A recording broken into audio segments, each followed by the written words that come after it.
Bonsoir. Alors, identification des procureurs. Alors, bonjour, Monsieur le Commissaire. Bonjour tout le monde. Mélanie Tremblay pour la Commission. Oui, bonjour, Alexandre Thibault pour la Commission. Omar Hafez pour la Commission. Patricia Blair pour le procureur général du Québec. Audrey-Anne Blais pour le procureur général du Québec. Audrey Gagnon de chez Langlois pour la Société. Nicolas Lafrance pour la Société. Parfait. Bonjour, madame. Alors, la greffière va vous assermenter. Ensuite de ça, Mme Tremblay va conduire son interrogatoire. Bonjour. Bonjour. Vous affirmez solennellement de dire la vérité, toute la vérité. Dites « je l'affirme ». Oui, je l'affirme. Vos noms et occupations? Julie Bérubé. Je travaille au gouvernement du Québec. Merci. Votre témoin. Merci. Bonjour, Madame Bérubé. Bonjour. Juste avant de débuter l'interrogatoire, Monsieur le Commissaire, j'aimerais procéder au dépôt en bloc des pièces 57 P654 à 57 P667. Alors, mes collègues ont reçu une copie également des pièces. Et Madame a une copie. Accès aux pièces? Oui, Parfait. j'ai compris papier et également numérique. Parfait. Alors, bonjour, Madame Bérubé. Juste avant de débuter, je vais vous poser mes questions, mais j'aimerais que vos réponses, vous les adressiez au commissaire. C'est un peu contre-intuitif, mais c'est lui qui doit bien comprendre vos réponses. Alors, je vous remercie de répondre à mes questions. Tout d'abord, pouvez-vous nous expliquer brièvement votre formation académique? J'ai étudié à l'université, un diplôme de premier cycle et des cours de deuxième cycle à l'Université Laval. Dans quel domaine? Marketing, économique et relations internationales. Pouvez-vous nous faire part également de votre parcours professionnel? Bien sûr. J'ai travaillé beaucoup dans la fonction publique municipale et au niveau gouvernemental, au niveau du gouvernement du Québec. Pouvez-vous nous décliner un petit peu en fonction de l'ordre? On peut peut-être rapidement déployer la pièce Bien sûr. 57 P6. Pardon? Oui, en fait, c'est son profil LinkedIn. Alors, qu'on a déjà déposé en pièce à la pièce 57 P654, qui est votre onglet 1, Madame Bérubé. Vous voulez que je le lise? Bien, peut-être rapidement nous expliquer vos expériences professionnelles, un petit peu plus pour qu'on comprenne d'où vous provenez. Je vais commencer par le dernier. Historiquement, j'ai travaillé à la Ville de Québec en tant que conseillère et directrice par intérim aux relations internationales. J'ai été également conseillère politique au cabinet du ministère de la Culture et des Communications en 2013 et 2014, conseillère en arts publics et arts numériques à la Ville de Québec et directrice de cabinet pour le ministère du 3 février 2020 au 31 décembre 2021, lorsque le ministère était délégué à la transformation numérique gouvernementale au Conseil du Trésor. Et il était également ministre responsable de l'accès à l'information et de la protection des renseignements personnels. Du 1er janvier 2022 au 3 octobre 2022, j'ai été directrice également du cabinet du ministère, mais lorsqu'il était ministre à la cybersécurité et du numérique. Et il était également responsable de l'accès à l'information et la protection des renseignements personnels. Alors, lors de la création du ce qu'on appelle communément le MCN. Exactement. Donc, pouvez-vous nous expliquer, je comprends de votre parcours professionnel que vous devenez directrice du cabinet de M. Kerr en 2020, alors que le ministère est ministre délégué au Conseil du Trésor. Alors, pouvez-vous nous expliquer le contexte de votre nomination au sein du cabinet? Bien, j'ai été invitée à rencontrer ceux qui décident c'est qui les directeurs de cabinet. On m'a rencontré, on m'a offert ce poste-là. Je l'ai pris. Voilà, j'ai passé une entrevue et puis j'ai été nommée directrice de cabinet du ministère. Est-ce que c'est M. Kerr lui-même qui vous a contacté? Non, absolument pas. Je ne le connaissais pas. Est-ce que vous connaissiez le ministère avant d'arriver au sein de son cabinet? Non, pas du tout. Quand vous arrivez, il est évidemment ministre délégué à la transformation numérique gouvernementale, c'est exact? Donc, il agit à l'intérieur du Conseil du Trésor à cette période-là. Et le ministre qui est à ce moment-là le président du Conseil du Trésor, c'est le ministre Christian Dubé, c'est exact? Exact.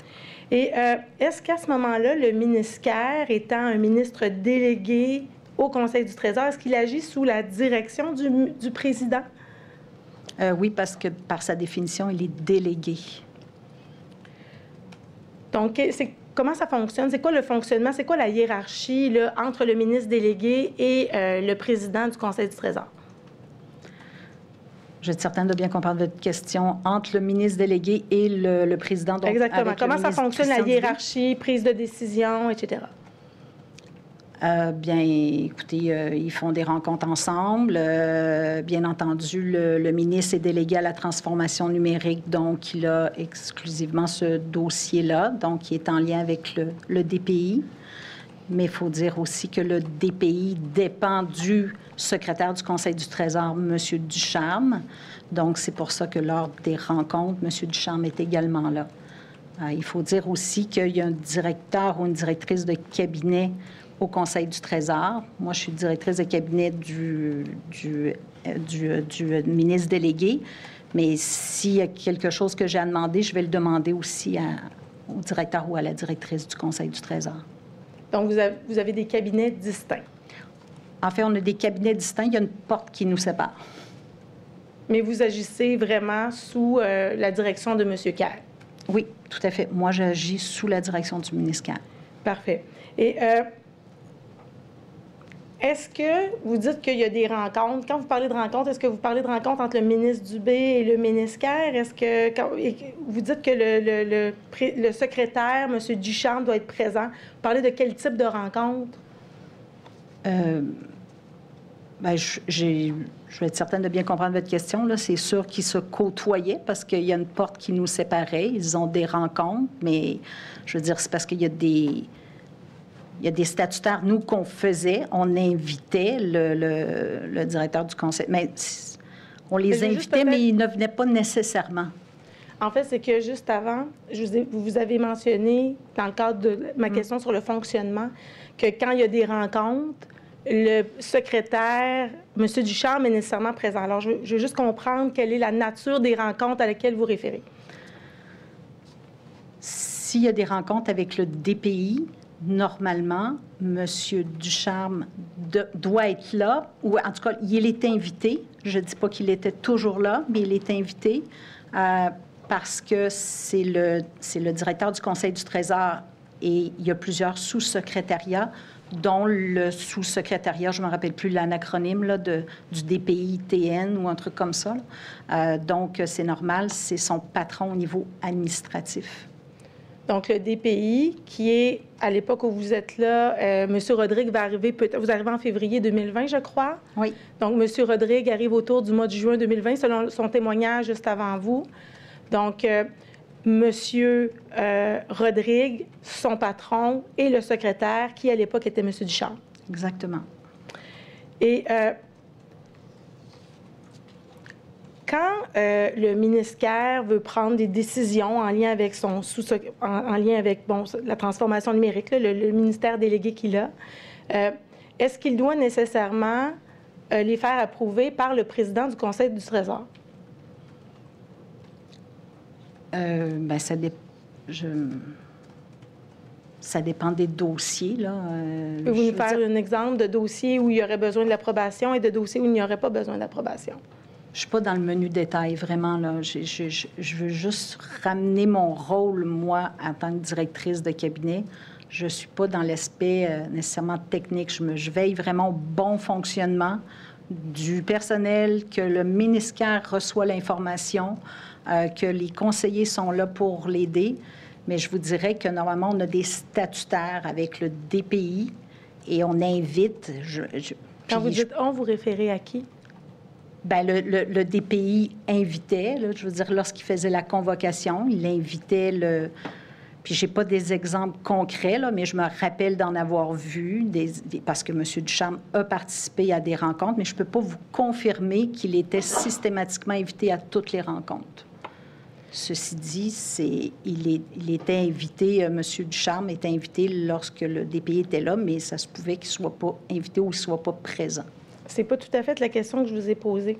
Alors, la question que je vous ai posée, c'est de savoir quand le ministère, quand le ministère veut prendre une décision en lien avec une orientation ou en lien avec la matière qui le concerne, qui est la transformation numérique, dans la mesure où il veut aller plus loin avec son orientation. Est-ce qu'il a nécessairement besoin de l'approbation, de l'autorisation du président du Conseil du Trésor, que ce soit sous M. Dubé ou sous Mme Lebel, qui arrivera en juin 2020? Sincèrement, je le sais pas. Mais vous êtes la directrice du cabinet de M. Kerr, donc je présume que vous l'aidez dans le cheminement des dossiers. Et s'il y a besoin d'approbation, c'est un peu le rôle du directeur de cabinet, un peu de piloter tout ça. Est-ce que vous n'êtes pas au courant de ça? Non, je vous dis, mon rôle, c'est de m'occuper des employés qui aient l'information, les documents. Après ça, c'est un ministre, là. Je veux dire, s'il y a besoin d'autorisation, s'il y a besoin d'en parler au ministre en titre du Conseil du Trésor, il va aller lui en parler, là. Mais ça, c'est pas à votre connaissance, là, le Non, degré d'autorisation, vraiment vous n'êtes pas informé de ça? Non, pas du tout.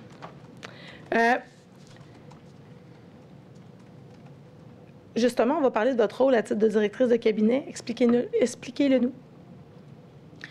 Bien, c'est un rôle vraiment de s'occuper du personnel du bureau du cabinet, de répondre aux attentes, de faire le lien entre la fonction publique, donc l'administration, et le ministre. Si le ministre demande un document, que ce soit à moi directement ou à un de ses conseillers, c'est à nous, l'équipe, de pouvoir aller chercher le dit document qu'il a demandé à l'administration lorsqu'il pose des questions.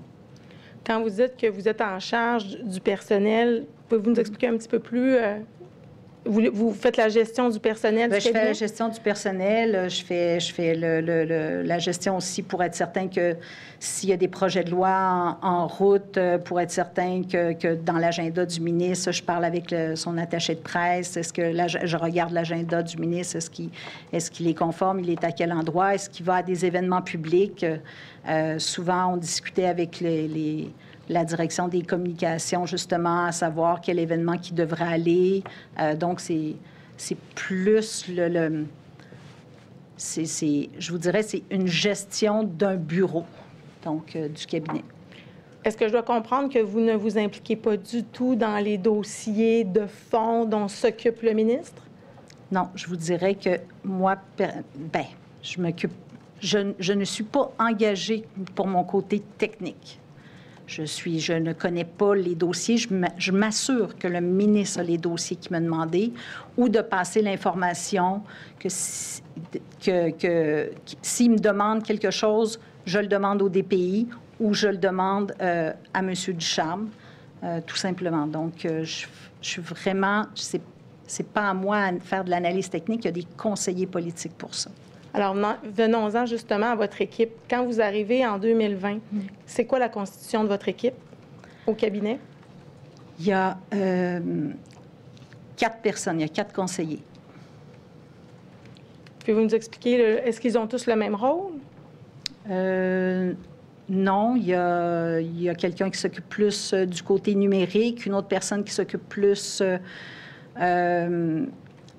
du côté communication, il y a une attachée de presse, agenda discrétionnaire. Il y a une autre personne qui s'occupe de l'ITQ, qui était l'Institut technologique du Québec, là, qui a été par la suite mis à même le MCN. Et puis, tous ces gens-là sont en lien avec d'autres cabinets. Et puis, il y en a plus tard, lorsque le ministre va devenir responsable de la protection des renseignements personnels, il va y avoir quelqu'un qui va s'occuper également de la protection des renseignements personnels. Est-ce qu'il y a un conseiller particulièrement affecté au suivi du dossier CASA? Oui, il y a quelqu'un qui s'occupait du dossier CASA, mais je crois qu'il y en a eu 2. Okay. C'est 2 différents. Qui? Il y a eu Rilens Elie. Et puis, il y a eu Marie-Joëlle Dorval-Robitaille, je crois, ou Robitaille-Dorval. Je ne me rappelle plus de l'ordre de son nom.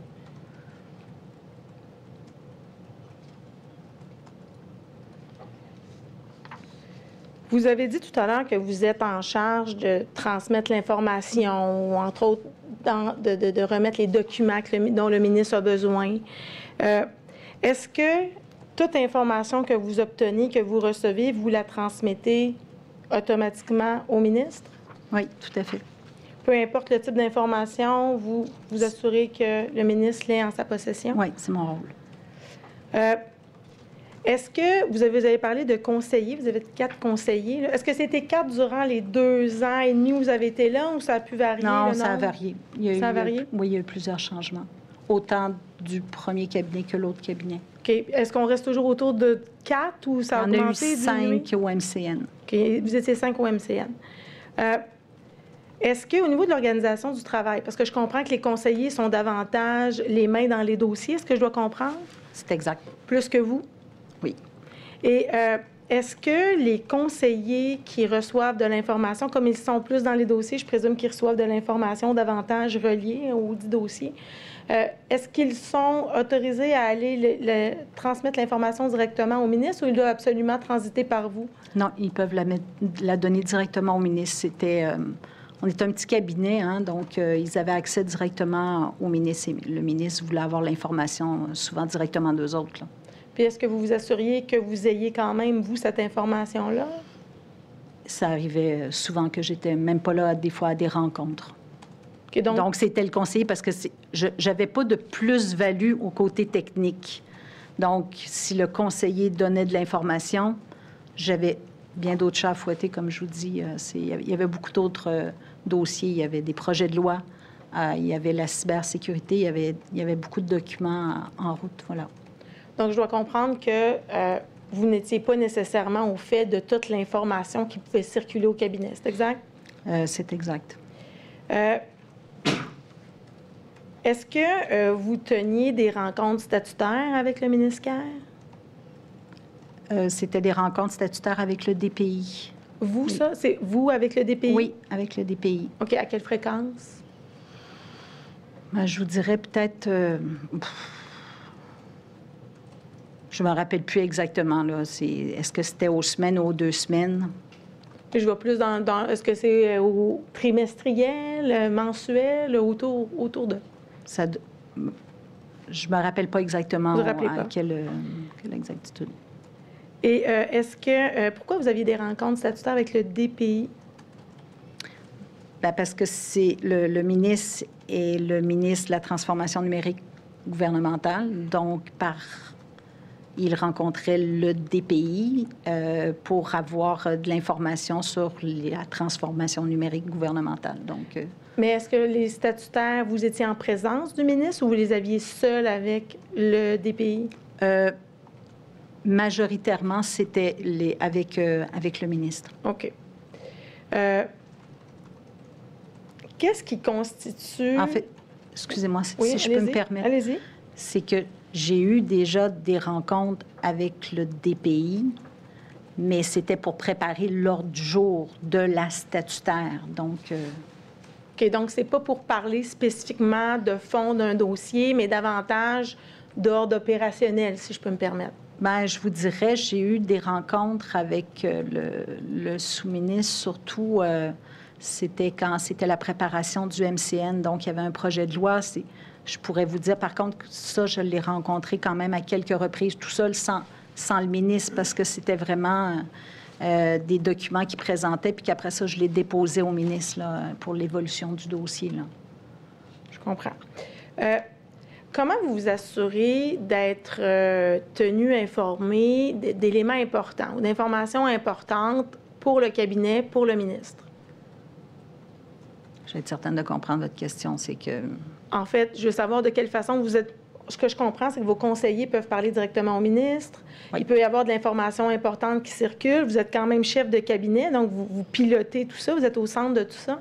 Comment vous assurez que pour de l'information qui soit importante, capitale, que vous soyez tout de même informé, malgré que les conseillers ils peuvent parler au ministre sans nécessairement vous donner l'information? Je dois comprendre qu'il vous en est... que vous êtes... Il peut y avoir de l'information qui n'est pas nécessairement portée à votre connaissance. Exactement. OK.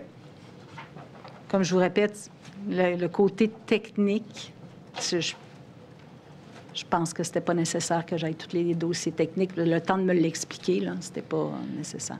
Est-ce que le ministère n'a que l'aspect technique dans les dossiers? Est-ce qu'il peut y avoir d'autres enjeux dans les dossiers, comme des enjeux d'échéancier, des enjeux de coûts, qui, là, on sort un peu de la technique, mais qu'on est plus à un autre niveau? Bien, je vous dirais que quand je dis technique, moi, c'est le dossier dans son ensemble, là. Oui, s'il y a des enjeux de date ou de livraison, il peut m'en parler, mais c'est sûr qu'il va en parler à qui de droit, celui ou celle qui connaît le mieux le dossier, là, qui va poser des questions. Et je vous dirais qu'il se tournait vraiment vers l'administration pour poser des questions, là. Vous, en tant que chef de cabinet, je vais prendre l'exemple CASA, par exemple, dans l'éventualité où il y a un report d'échéancier important, qui est quand même une information importante, on va le voir. Est-ce que c'est le genre d'information que vous, comme chef de cabinet, vous vous assurez d'avoir? Il faut savoir que le projet CASA est un projet d'une société d'État qui dépend d'un autre cabinet, donc le cabinet du MTQ. Oui, c'était un dossier majeur, c'est un gros dossier, et lorsque le ministre me demandait d'avoir une note d'information sur CASA, je le demandais à notre DPI. Mais là, je suis plus qu'à un niveau d'obtenir une note, là, parce que j'ai compris que vous vous assuriez de gérer l'agenda, vous assurez qu'il y ait les documents nécessaires. Mais je suis plus dans l'information. C'est-à-dire que si, par exemple, on apprend, et on va le voir en 2020, ça va être c'est une année quand même charnière. En 2020, je comprends que la SAAC est une société autonome qui peut relever du ministre du Transport, sauf que le ministère est quand même à la transformation numérique et on parle de la plus grosse transformation numérique du gouvernement. Donc, c'est un dossier quand même important qu'il suit, le ministère, en 2020 à votre arrivée. Je vous dirais que le dossier... Moi, le premier dossier que le ministère me parlait que je suis arrivée en février 2020, c'était vraiment la politique gouvernementale de cybersécurité. Ça, c'est un dossier qui, avec le fait est qu'on devait avoir quand même des mesures minimales à chacun des ministères au niveau de la cybersécurité. Ça, c'est certain que ça, c'est un dossier très important, la cybersécurité. Pour ce qui est de CASA, oui, parce qu'il posait des questions. Il voulait savoir, comme vous dites, l'échéancier.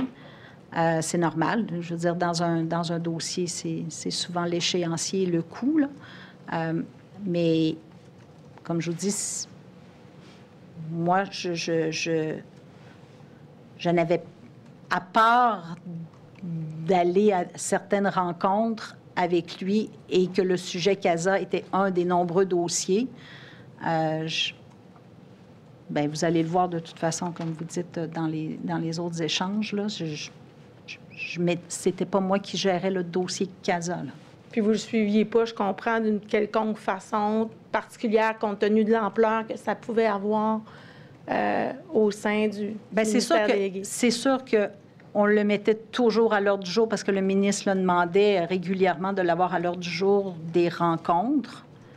Mais lorsqu'il demandait d'avoir une mise à jour du DPI, bien, elle était mise à jour, là. Je veux dire, on le mettait à l'ordre du jour. Ça, c'était mon boulot. Mais c'était pas l'information qui pouvait provenir de ces rencontres-là, à laquelle vous pouviez participer, je comprends, quand il y a des rencontres entre le ministre et le DPI. Par exemple, qu'on peut parler d'inquiétude, ou est-ce qu'on va le voir, là, il y a des notes où, justement, l'échéancier est reporté. Est-ce que c'est de l'information que vous jugez pertinente à obtenir? Bien, mon rôle, c'était qu'on ait l'information du DPI, la note qui nous montait et que le DPI en parle au ministre. Mais c'était pas mon rôle à moi de me mettre les deux mains dans ce dossier-là, là. Je comprends. Vous, est-ce que vous avez des relations? Vous avez parlé que parfois vous aviez des relations avec le cabinet du président ou de la présidente du Conseil du Trésor, compte tenu que vous avez dit que vous êtes à une porte, là.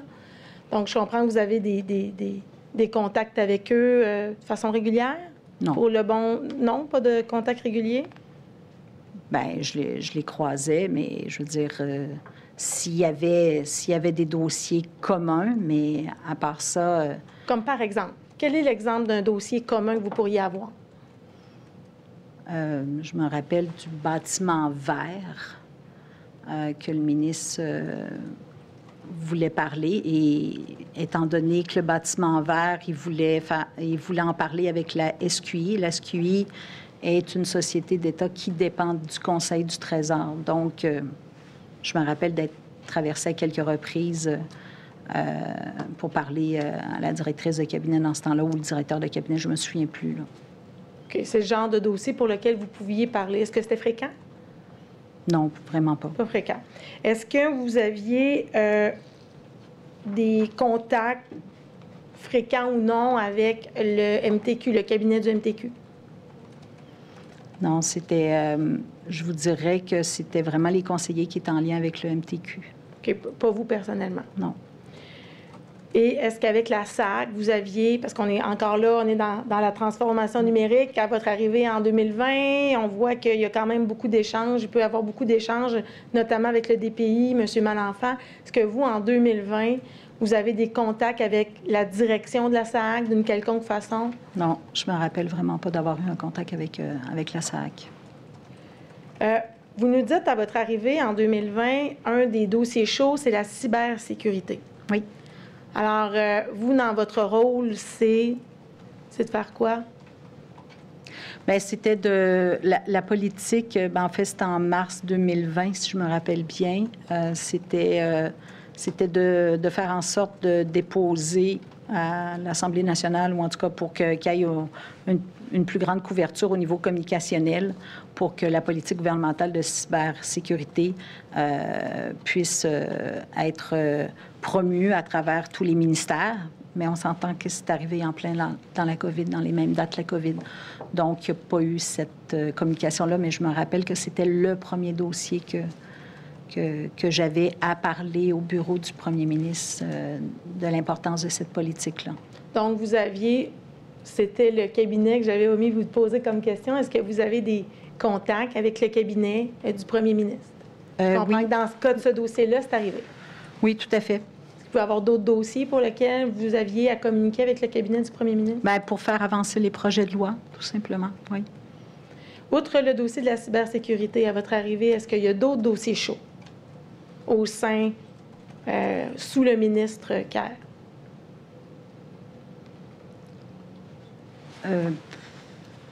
Vous voulez dire en quelle année, au juste, là? À mon arrivée en 2020, là? Oui. Bien, il y avait CASA, visiblement, parce que le ministre demandait d'avoir un état de situation de CASA, là. Mais... Donc, il y a le dossier de la cybersécurité. Quand vous dites dossier chaud, là, c'est... Dossier d'importance. Dossier d'importance, oui. Dossier d'importance, la politique gouvernementale de cybersécurité, ça, c'est certain que c'était très important. Il y avait la stratégie d'introduction de l'intelligence artificielle également, au niveau de la fonction publique, qui était en discussion. Donc, bien entendu, elle n'est pas sortie tout de suite, mais c'est des discussions. Et il y avait des projets de loi, lorsque le ministre a hérité du projet de loi 64. Plus longtemps après, il y a eu le PL 95 et le PL 6, là, mais c'était des dossiers importants. Des dossiers importants. À votre arrivée, ça prend combien? Est-ce que vous, CASA, vous saviez c'est quoi avant d'arriver en 2020 au cabinet de M. Kerr? Non. Absolument pas. Est-ce que vous apprenez son existence assez rapidement? Je ne l'ai pas appris au début, mais c'est vraiment lorsque le ministre me dit qu'il voulait avoir de l'information sur CASA. Je ne savais même pas la signification du mot CASA. Ça se situe à peu près où dans le temps? Quelques mois après votre arrivée? Quelques semaines? Je ne peux pas vous dire. J'aimerais bien, mais je ne peux pas vous dire exactement là, c'est quand la première fois qu'il m'en a parlé. C'était en 2020? Bien, oui, je présume, parce que j'ai vu des courriels qui ont été échangés en 2020. Donc, on peut dire que c'est assez rapide après votre arrivée?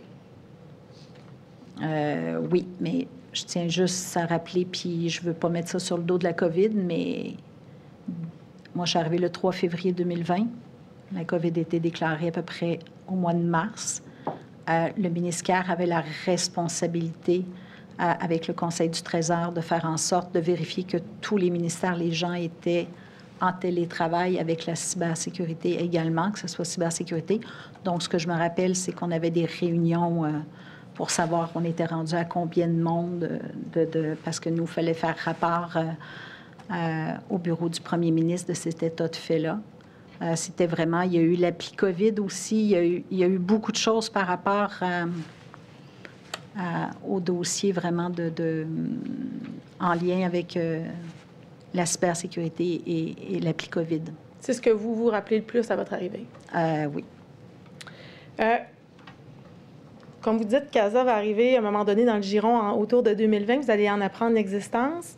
Pouvez-vous nous dire quand vous, comme chef de cabinet du ministre délégué à la transformation numérique, vous apprenez que le CASA sera déployé plus tard que prévu? Est-ce que vous allez apprendre ça un jour?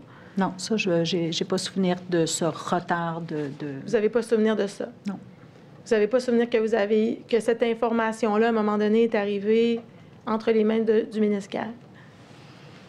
J'ai vraiment pas souvenir. Comme je vous dis, moi, je n'avais pas tous ces détails-là de ces projets-là, là. Surtout pas en 2020.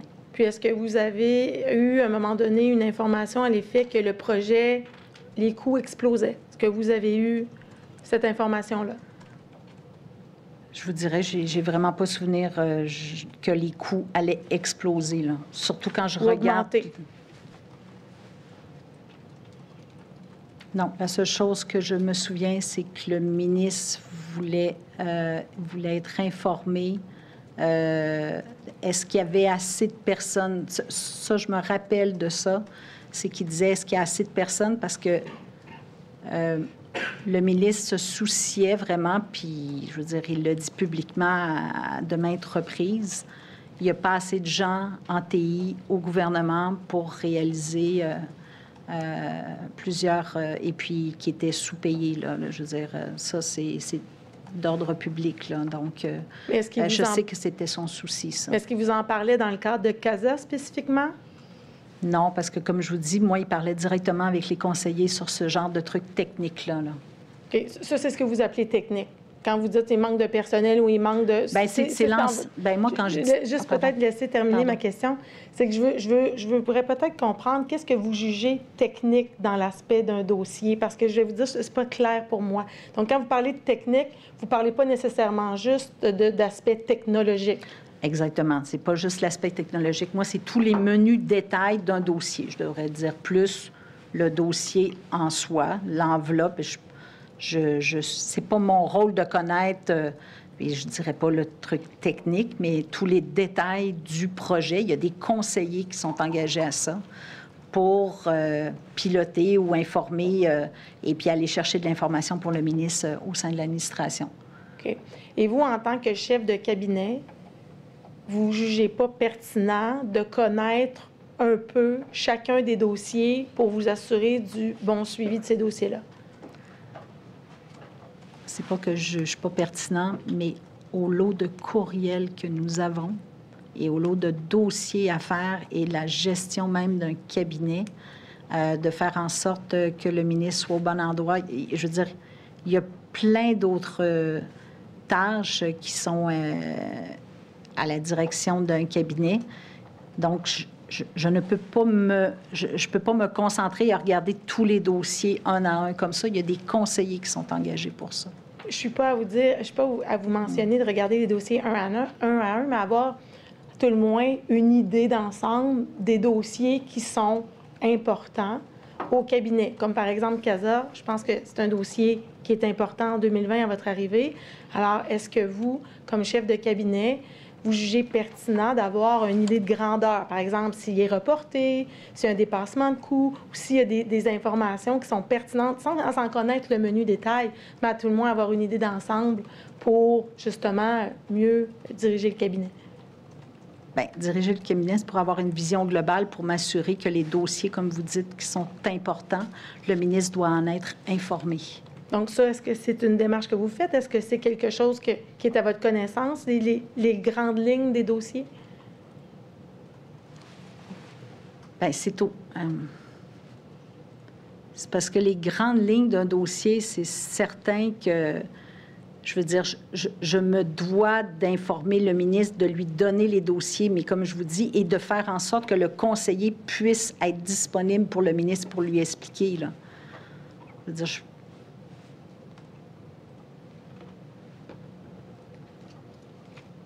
c'est certain que pour moi, il faut que le ministre ait l'information. C'est lui, le ministre. Et puis moi, ben, j'ai comme un rôle de chef d'orchestre de faire en sorte que tous les conseillers puissent répondre aux questions du ministre et que l'administration puisse répondre aux questions du ministre. Ça, c'est mon rôle. Est-ce qu'en 2020, vous avez et porté à votre connaissance la problématique de reddition de comptes de la SAAC dans le projet CASA, c'est-à-dire le fait que le ministre délégué, le DPI, se questionne à savoir si certaines livraisons, c'est un terme qu'on utilise à différentes sauces, là, mais est-ce que différents projets à l'intérieur du projet CASA n'est pas nécessairement la reddition de comptes qu'elle devrait avoir? Est-ce que ça, c'est une problématique qui vous rappelle quelque chose? Je sais que le ministre était inquiet, mais le menu détail de vous dire sur quels aspects du projet qu'il était inquiet, je vous dirais qu'il était inquiet sur l'ensemble de l'œuvre parce qu'il me disait, est-ce que tu peux m'avoir une note de CASA? Je suis inquiet. Ça, je pense que... Et on se situe où? Vous arrivez février 2020, là, vous dites que le ministre est inquiet en lien avec le projet CASA. On se situe où? Je ne me rappelle pas à quelle date que j'ai pris, comme je vous ai dit, vraiment le souci du ministre qui avait vis-à-vis CASA. À défaut que c'est sûr que s'il demandait une note, c'est parce qu'il voulait avoir de l'information. Puis quand il vous disait « je suis inquiet », il disait à vous « je suis inquiet ». Le projet CASA m'inquiète. Est-ce que c'est ce qu'il vous rapportait? Bien, je vous dirais qu'il a... Je me rappelle pas des mots exacts, là. Mais le fait est qu'il a posé la question. Je veux dire, s'il posait la question, puis ça a été dit, là, ça a été dit par M. Rodrigue, là, puis c'est sorti dans les journaux, là, qui... Je ne me rappelle plus le terme exact, là. Mais moi, je ne me rappelais pas de ce terme-là. Là. Je ne me rappelais pas qu'il avait dit ça, mais je sais qu'il était inquiet. S'il posait des questions ici, le dossier CASA revenait dans des ordres du jour, bien, c'est certain qu'il voulait avoir une mise à jour du dossier. Vous avez dit un petit peu plus tôt qu'il était inquiet. Il me disait « je suis inquiet ». Je ne réfère pas à ce que vous avez entendu comme témoignage qui vous a précédé ou dans les journaux. Je veux savoir, vous, de façon contemporaine, quand on est en 2020, vous dites que le ministère est inquiet. De quelle façon vous êtes capable de nous faire cette affirmation-là à l'effet qu'il était inquiet? Je ne peux pas vous dire qu'il m'a dit « je suis inquiet ». Bon. Déjà là. Mais par contre, pour moi, comme vous me posez la question aujourd'hui, c'est certain que s'il mettait ce sujet-là à l'ordre du jour, c'est parce qu'il se posait des questions. Donc, lorsqu'on se pose des questions, c'est pas parce que tout va bien. Bon. Je vous référerai maintenant à l'onglet 2 de votre cahier. Peut-être que ça sera plus éclairant. Oui. Pièce 57, P655.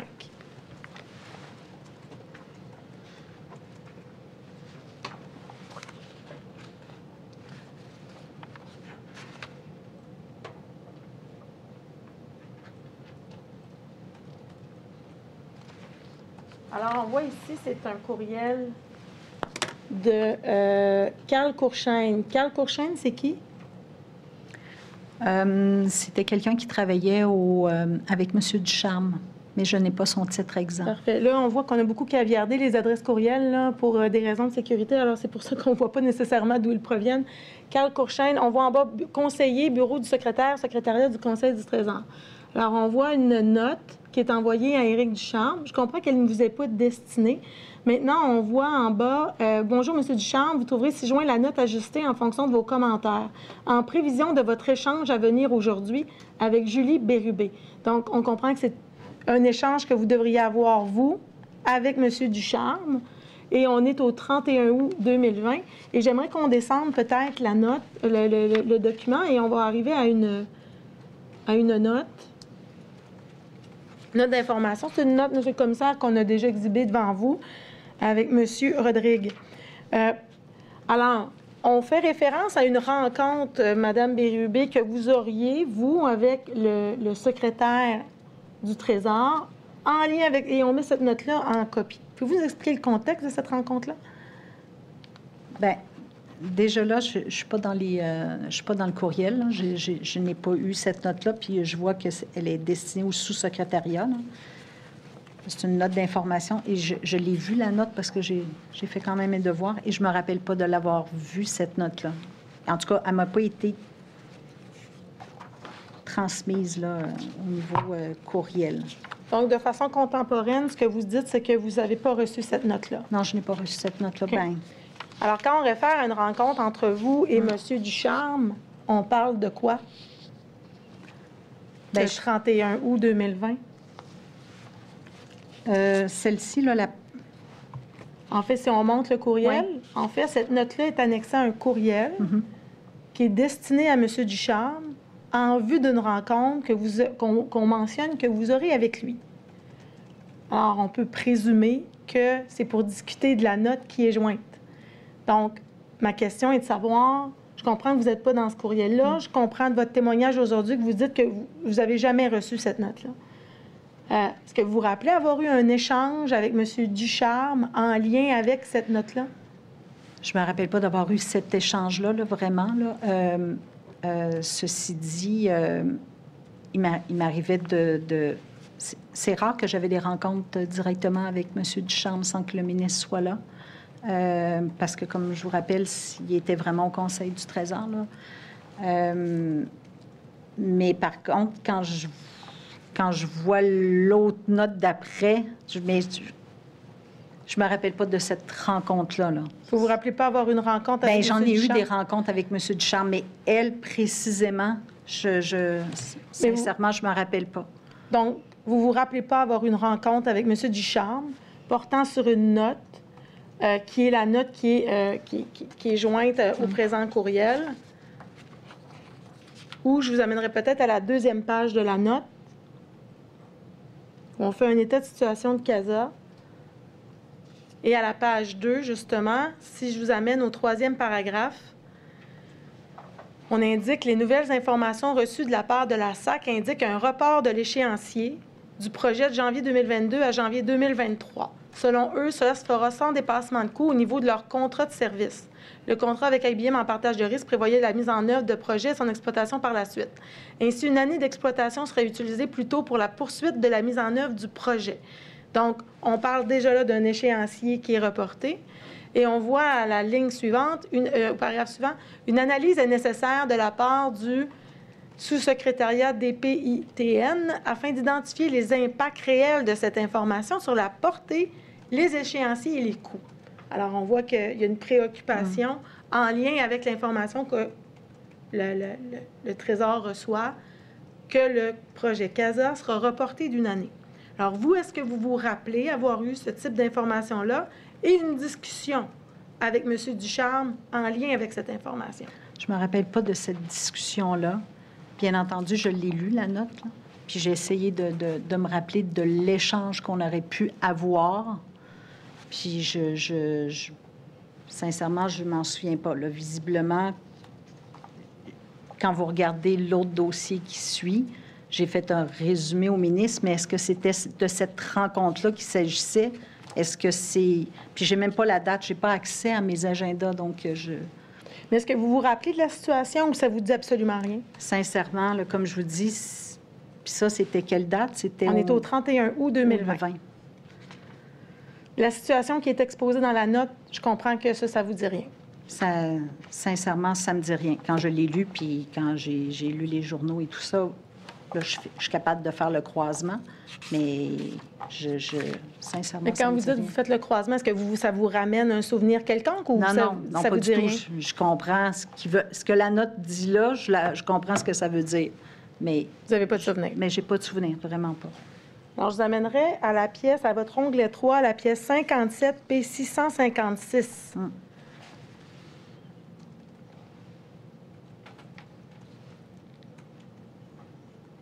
Alors là, c'est plus précis, c'est vous qui envoyez le courriel.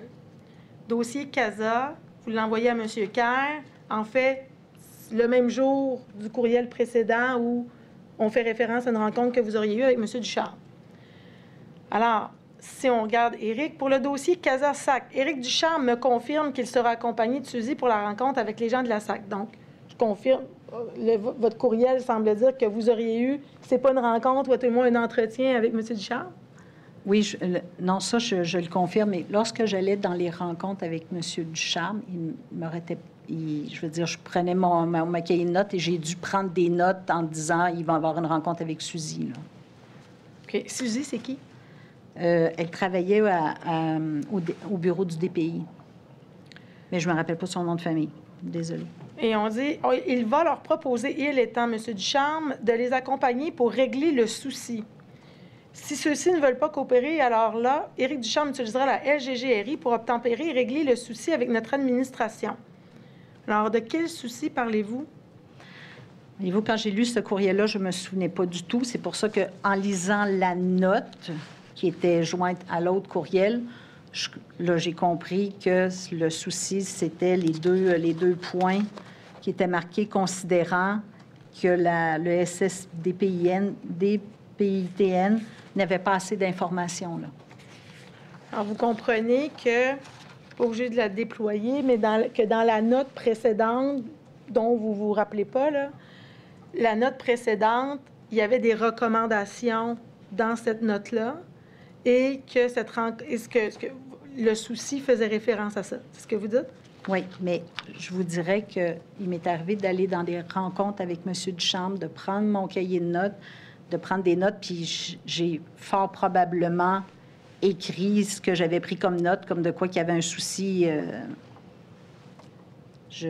Sincèrement, j'aimerais bien me rappeler pourquoi j'ai écrit ça.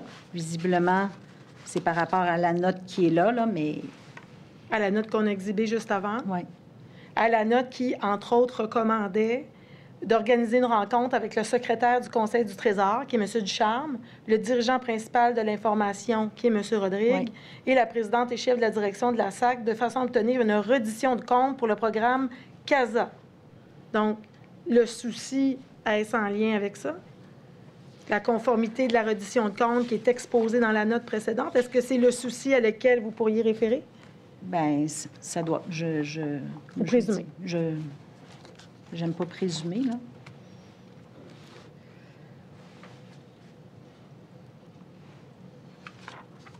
Je vous amène maintenant au courrier, à votre onglet, c'est 3.1. La pièce 57, P657.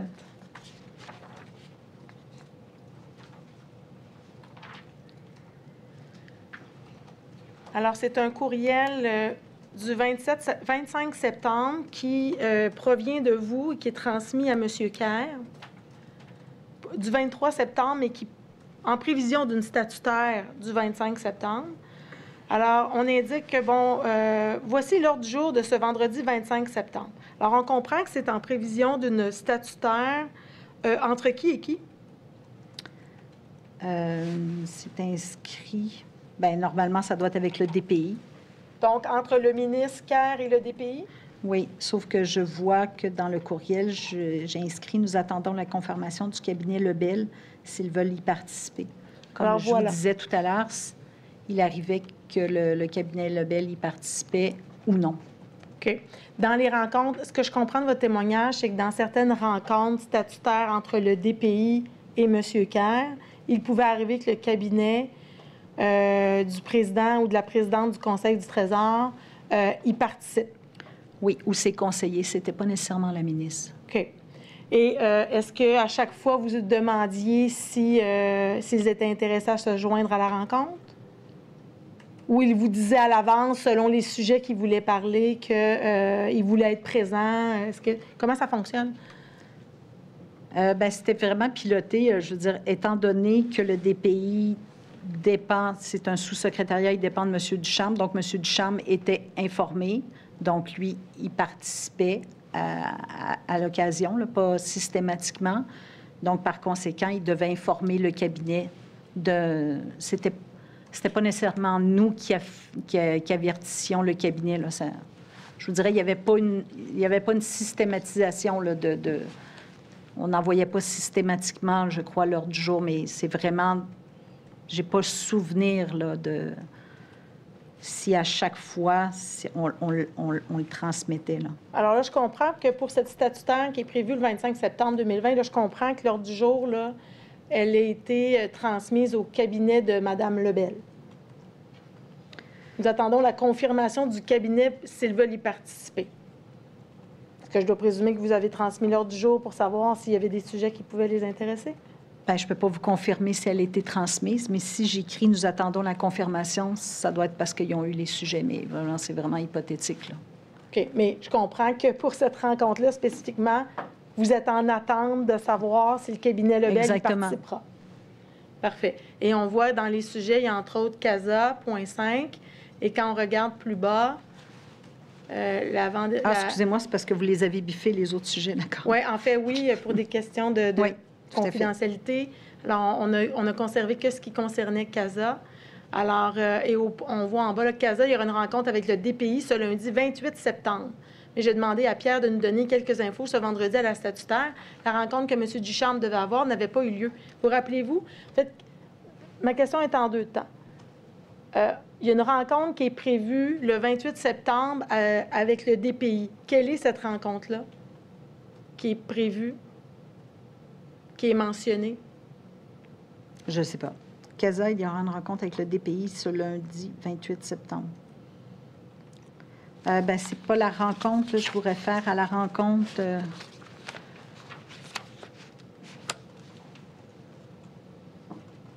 Est-ce que c'est une rencontre avec la SAAC? Est-ce que c'est une rencontre avec le ministre? Est-ce que... Je ne le sais pas. Vous ne savez pas? Non. Et vous avez ensuite la rencontre... Je m'excuse, parce que si j'ai inscrit, je dis bien si j'ai inscrit, ce lundi 28 septembre, mais j'ai demandé à Pierre de nous donner quelques infos ce vendredi à la statutaire. Qui est le 25 Donc, septembre. Je présume que le ministre... Ben non, je ne peux pas présumer que le ministre ne sera pas où il sera, là. Mais en fait, ma compréhension, Mme Bérubé, c'est que la statutaire avec le ministère a lieu le vendredi 25 septembre et que M. Rodrigue aura une rencontre, lui, le 28, le lundi. Alors, ma question est de savoir quelle est cette rencontre. Est-ce qu'elle est avec la SAAC? Parce que le sujet est CASA. Donc, est-ce que c'est une rencontre avec la SAAC pour parler du projet? 2020, c'est une année quand même... on vient d'apprendre qu'il y a un report d'échéancier. Alors, est-ce que vous vous rappelez la nature de la rencontre que M. Rodrigue aura? Je ne me souviens pas du tout. Non, rappelez pas. Non, absolument pas. Et ensuite, vous dites que la rencontre que M. Ducharme devait avoir n'a pas lieu. Alors, est-ce que vous vous rappelez quelle est cette rencontre qui est annulée? Est-ce que c'était... Parce que c'est toujours dans le sujet CASA. Je présume que c'est la rencontre de la pièce 2 qui disait que Éric Ducharme sera accompagné de Suzy pour la rencontrer des gens de SAAC. Mais c'est vraiment une supposition. Là. Okay. Vous ne savez pas non plus quelle est cette rencontre? Non, absolument pas. Je rappelle que M. Ducharme ne fait pas partie du ministre délégué. Là. Je veux dire, il est en Non, mais conseil. vous prenez quand même la peine, Mme Bérubé, de l'écrire dans mon courriel. Je présume qu'il y a une certaine pertinence à cette information-là. Oui, mais je suis vraiment désolée, je ne me souviens pas de quelle rencontre ou qui était à cette rencontre.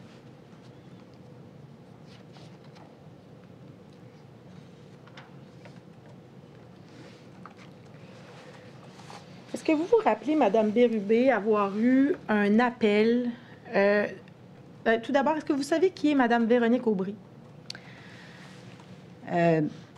Son nom m'est revenu parce qu'elle est passée à la commission. C'est la directrice de cabinet du ministre Bonnardel. Là. En même temps que vous?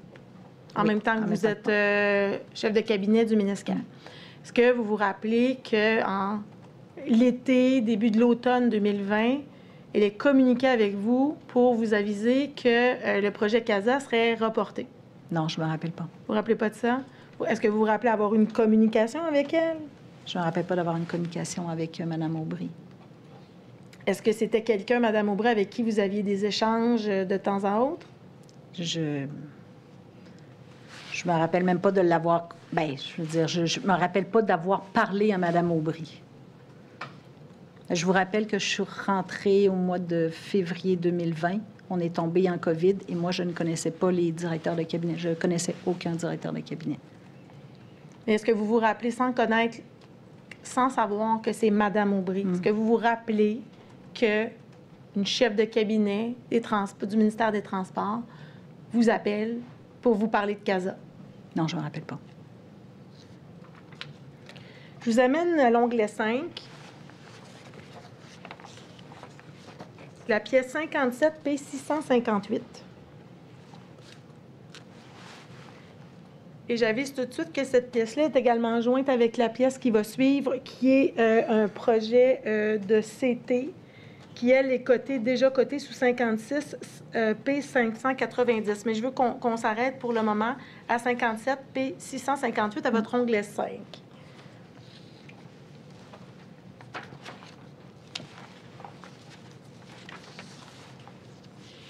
Je vous amène, Madame Bérubé, peut-être à la fin du courriel. Il va y avoir une note encore. Et juste avant la note,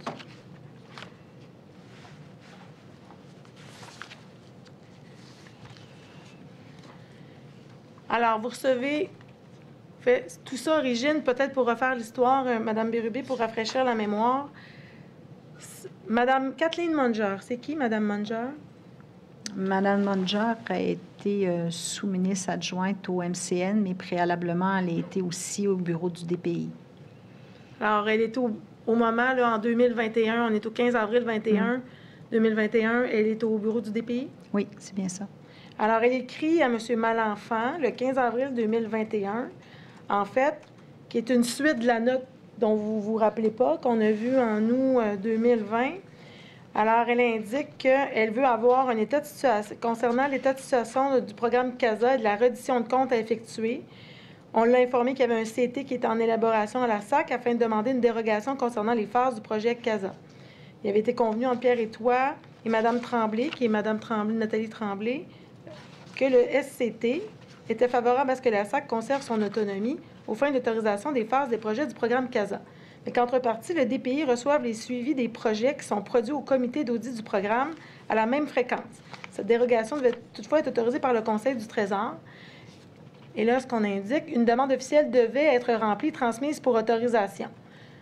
La demande de CT était commentée par Pierre et Daniel Quentin, acheminée à Mme Lépinay en novembre dernier. On demande où on en est dans la demande. Alors, évidemment, on veut que ça passe. On veut un CT qui est à la pièce suivante, un projet de CT, justement, pour pouvoir, je vous dirais, activer ou officialiser la démarche. Est-ce que vous vous rappelez de cette situation-là, de ce dossier-là? Je m'en rappelle à cause que j'ai lu la pièce, là, ça m'a rafraîchi la mémoire, mais je vois que François Collin me demandait dans le courriel, est-ce possible pour vous de vérifier auprès du cabinet Lebel pour voir si tout est OK de leur côté? Ce que j'ai dû faire, je présume d'avoir été l'autre côté du cabinet. Comme je vous dis, on avait une porte qui nous séparait. Je ne vois pas malheureusement la réponse que je réponds à François Collin. Ceci étant dit, vous voyez dans le courriel que j'ai envoyé ça à François Landriot du cabinet de Mme Lebel, qui s'occupait des projets de TI pour le cabinet de Mme Lebel. Donc, ce que ça confirme, c'est que vous avez fait le pont avec le cabinet de Mme Lebel. Et vous avez fait le pont. Il y a une note qui est jointe. Est-ce que vous vous rappelez avoir joint la note, transmis la note à M. Landriot également? Oui, parce qu'elle est marquée en attachement. Voilà. Oui. Donc, la note qui est jointe au courriel, en fait, si on descend le courriel, on va voir la note. Si on descend, qui recommande, au final, cette note-là, elle recommande que la SAC adresse une demande au CT pour poursuivre à l'interne l'autorisation des projets découlant du programme CASA. Conséquemment, le tableau de bord afficherait chacun de ces projets, et ça en respectant les règles. Et la deuxième recommandation, que le CT indique à la SAC qu'une reddition de compte est requise pour chacun des projets du programme CASA autorisé par le conseil d'administration de la SAC. Donc, c'est cette note-là, Mme Bérubé, que vous transmettez à un conseiller. M. Landriot, c'est un conseiller au cabinet de Mme Lebel? Oui, tout à fait, et qui venait à quelques reprises dans des rencontres avec le ministre Kerr, étant donné que lui, il avait plus... il y avait probablement d'autres dossiers au cabinet de Mme Lebel, mais je sais qu'il y avait une responsabilité TI au cabinet de Mme Lebel et de M. Dubé. Est-ce que vous vous rappelez avoir eu une réponse Non, je me rappelle du pas. cabinet de Mme Lebel à savoir s'ils étaient d'accord ou non avec la recommandation qui est formulée à la note? Je me souviens pas du tout. Vous vous rappelez pas?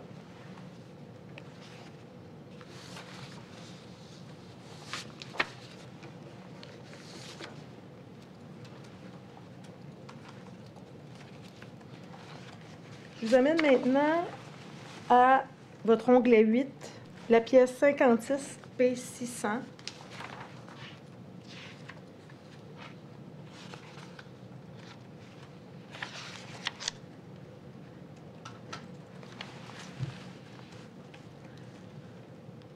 Alors, c'est un courrier, c'est une série, encore là, un échange courriel. Alors, dans cette série d'échanges-là, Mme Bérubé, vous demandez le 2 septembre, on va trouver la bonne, le 2 septembre, oui, effectivement. Alors, François, est-ce possible de nous transmettre une note d'information sur la situation actuelle du projet CASA? Alors, ça fait référence à ce que vous avez dit un petit peu plus tôt, que le ministre demandait des notes. Oui, c'est exact. Est-ce que vous vous rappelez, en fait, pourquoi il vous le demande? Vous le faites le 2 septembre 2020.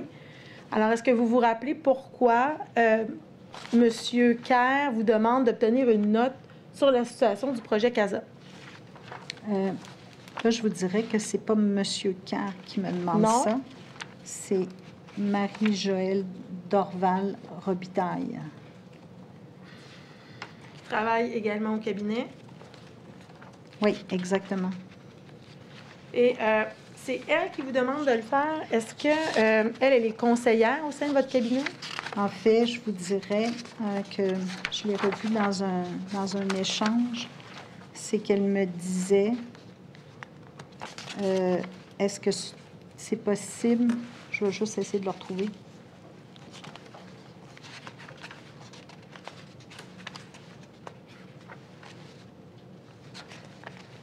En fait, Marie-Joëlle me demandait une note sur CASA qui lui était demandée par Alain Généreux du MTQ parce qu'elle était en lien directement avec Alain Généreux. Donc, elle me demandait une note. Moi, j'ai demandé à François Collin d'avoir une note de l'État de CASA. Donc, c'est pas le ministre qui me demandait ça là. C'était Marie-Joëlle. Et j'ai demandé la note. Et il m'a retransmis la note, mais lorsque vous regardez l'échange, visiblement,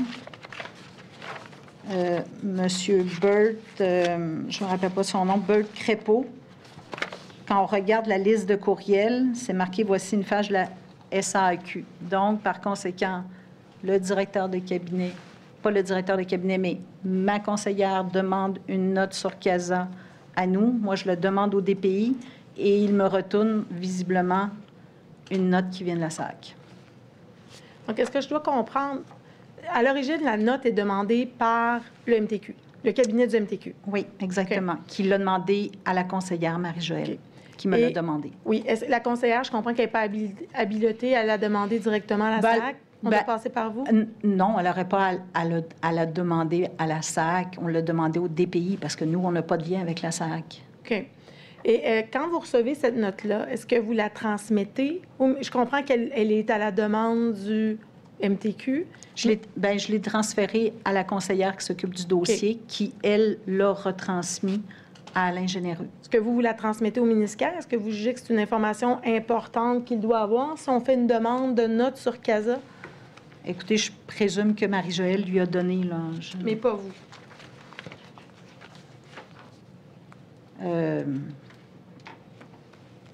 Normalement, j'ai dû lui Marie-Joëlle a dû lui faire un topo, là.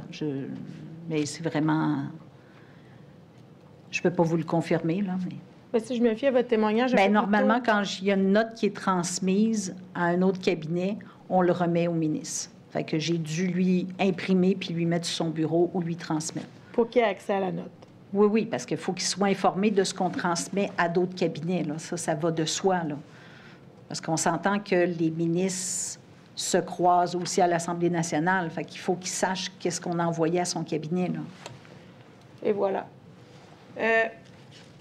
Maintenant, j'aimerais qu'on prenne la pièce suivante, qui est à l'onglet 9. 9.1, pardon. 57 P 660.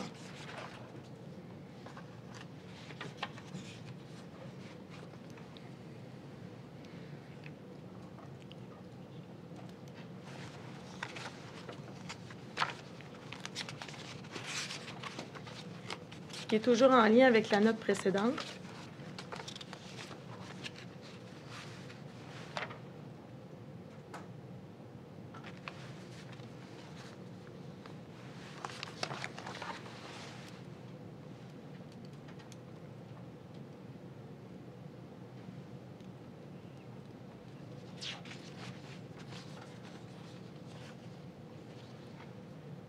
À 57 P 660.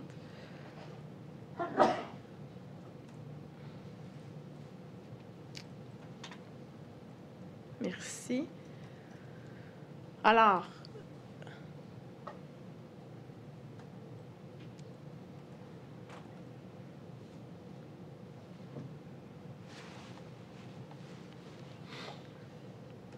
on voit que vous transmettez la fameuse note de suivi CASA à Marie-Joëlle Dorval-Robitaille et vous indiquez dans la note, voici la note qui doit demeurer entre nos deux cabinets. Donc, quand vous dites dans nos deux cabinets, est-ce que c'est le vôtre et celui du MTQ? Oui, tout à fait.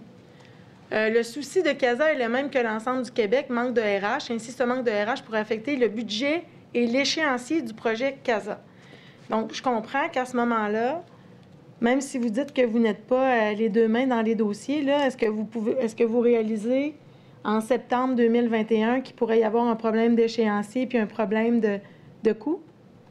Bien, je ne présume pas que c'est parce que je me réfère à la note qui est inscrite. Là. Quand le plan d'action est inscrit, c'est marqué « Les principaux risques se situent au niveau des ressources humaines ».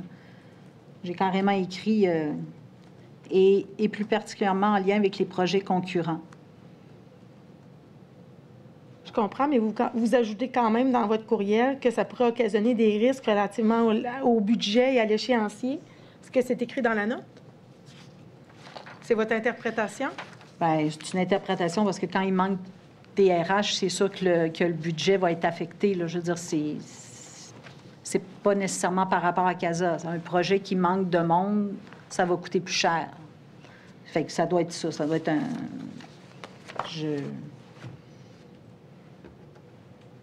C'est vraiment juste une...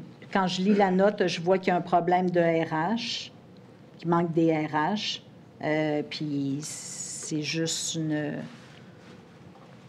Vous anticipez? Bien, j'anticipe parce que, je veux dire, le propre d'un projet, s'il manque de monde, ça va coûter plus cher. Mais j'anticipe pas, je ne suis pas au courant du dépassement de coûts, je ne suis... Comme je vous dis, c'est vraiment... Un pur constat que s'il manque du monde, ça va coûter plus cher. Et pourquoi vous indiquez dans la note, dans votre courriel, que ça doit demeurer entre vos deux cabinets? Je ne sais pas. Quand j'ai lu ça, je me suis posé la question, moi aussi. Ben voyons. De toute façon, c'est une note publique. Je ne sais pas pourquoi j'ai écrit ça. Vous ne vous rappelez pas du contexte qui entoure votre mention? Absolument pas.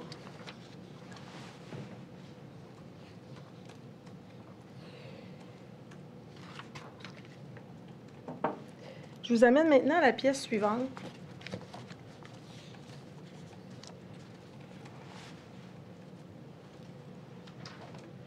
En fait, je vais devancer, je vais même vous ramener à l'onglet 9, qui est la pièce 57 P 659.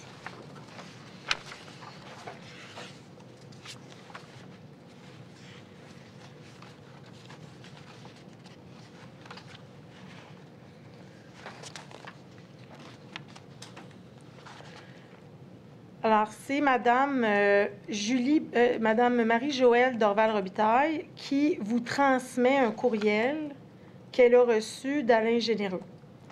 concernant certains questionnements qu'il a à l'égard du projet CASA. Il vous dit, voici le topo CASA. Je comprends qu'il ne vous l'écrit pas à vous, le courriel, mais ce courriel-là vous est retransmis par la suite.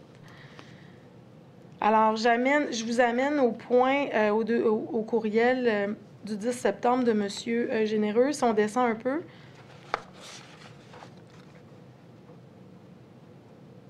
Alors, au point 8,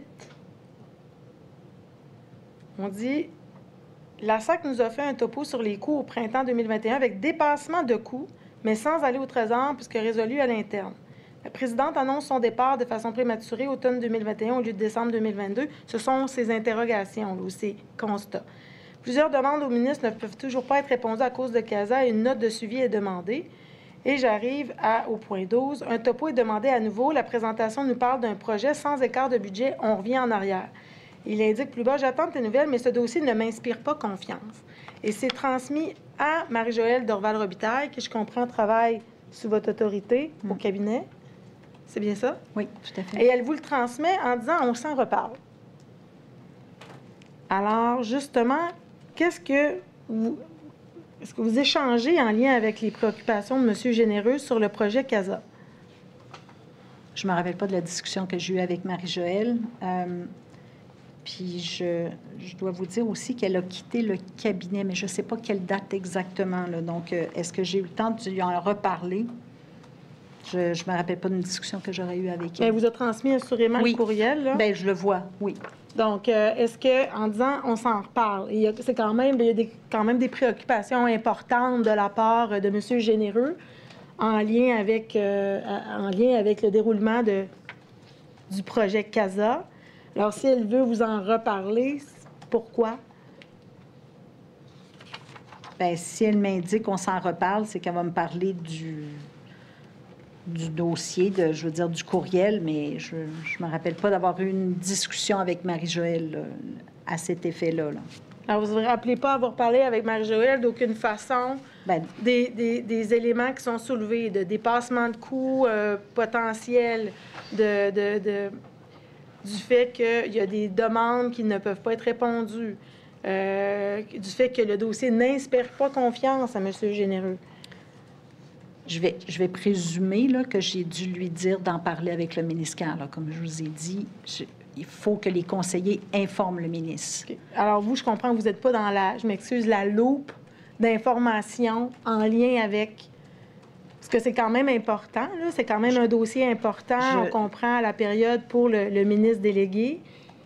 Je comprends que vous présumez que vous avez demandé à la conseillère de parler directement au ministre sans que vous soyez impliqué de quelconque façon. Tout à fait, c'est exact. Je vous dirais que, ne serait-ce que pour le projet de loi de la protection des renseignements personnels qui a pris beaucoup de temps. Vous savez, le projet de loi avait commencé en 2020. Il est passé à travers il y a eu 3 ministres qui ont eu ce projet-là. Et il y avait quelqu'un qui s'en occupait à notre bureau. Et souvent, je lui disais... va expliquer ça au ministre, là. Moi, cette poutine-là, j'envoyais... J'ai vraiment, là... Moi, je donnais l'entièreté du dossier. Il fallait que le conseiller en parle au ministre. Je faisais confiance au conseiller pour en parler au ministre. Mais sans que vous soyez présente pour, à tout le moins, avoir une idée des éléments importants qui se trament dans un dossier? C'est pas un peu le travail d'une directrice de cabinet que un peu savoir quels sont les dossiers chauds de son cabinet? Bien, j'ai une vision... Oui. Mais comme je vous dis, je donnais vraiment beaucoup d'espace à mes conseillers pour qu'ils expliquent, parce que c'est eux qui connaissaient vraiment la matière du dossier. Mais c'est certain que le ministre a dû peut-être m'en reparler ou dire ou échanger, mais sincèrement... il est fort possible que je n'étais pas à cette rencontre-là parce que bien souvent, je vous dirais que les conseillers allaient directement dans le bureau du ministre pour pouvoir parler. Il n'y avait pas de... Moi, je dois dire, il n'y avait pas une hiérarchie stricte, là. Pour moi, c'est important que le ministre ait l'information. Donc, moi, je le disais, prenez pas le temps de venir me l'expliquer, allez lui expliquer directement. Sans nécessairement que vous ayez les grandes lignes du dossier pour ne serait-ce que vous être un peu au courant pour justement bien transiger l'information au besoin? Bien, si le ministre l'avait directement, l'information, je n'avais pas besoin d'y retransmettre, là, comprenez-vous. Moi, je voulais qu'il y ait l'information vraiment brute, qu'il l'aille, l'info. Et c'est les conseillers. Sans que vous nécessairement participez pas aux non, rencontres. vraiment pas. Je vais vous amener maintenant à la pièce 57 P661. Qui est l'onglet 10. Oui.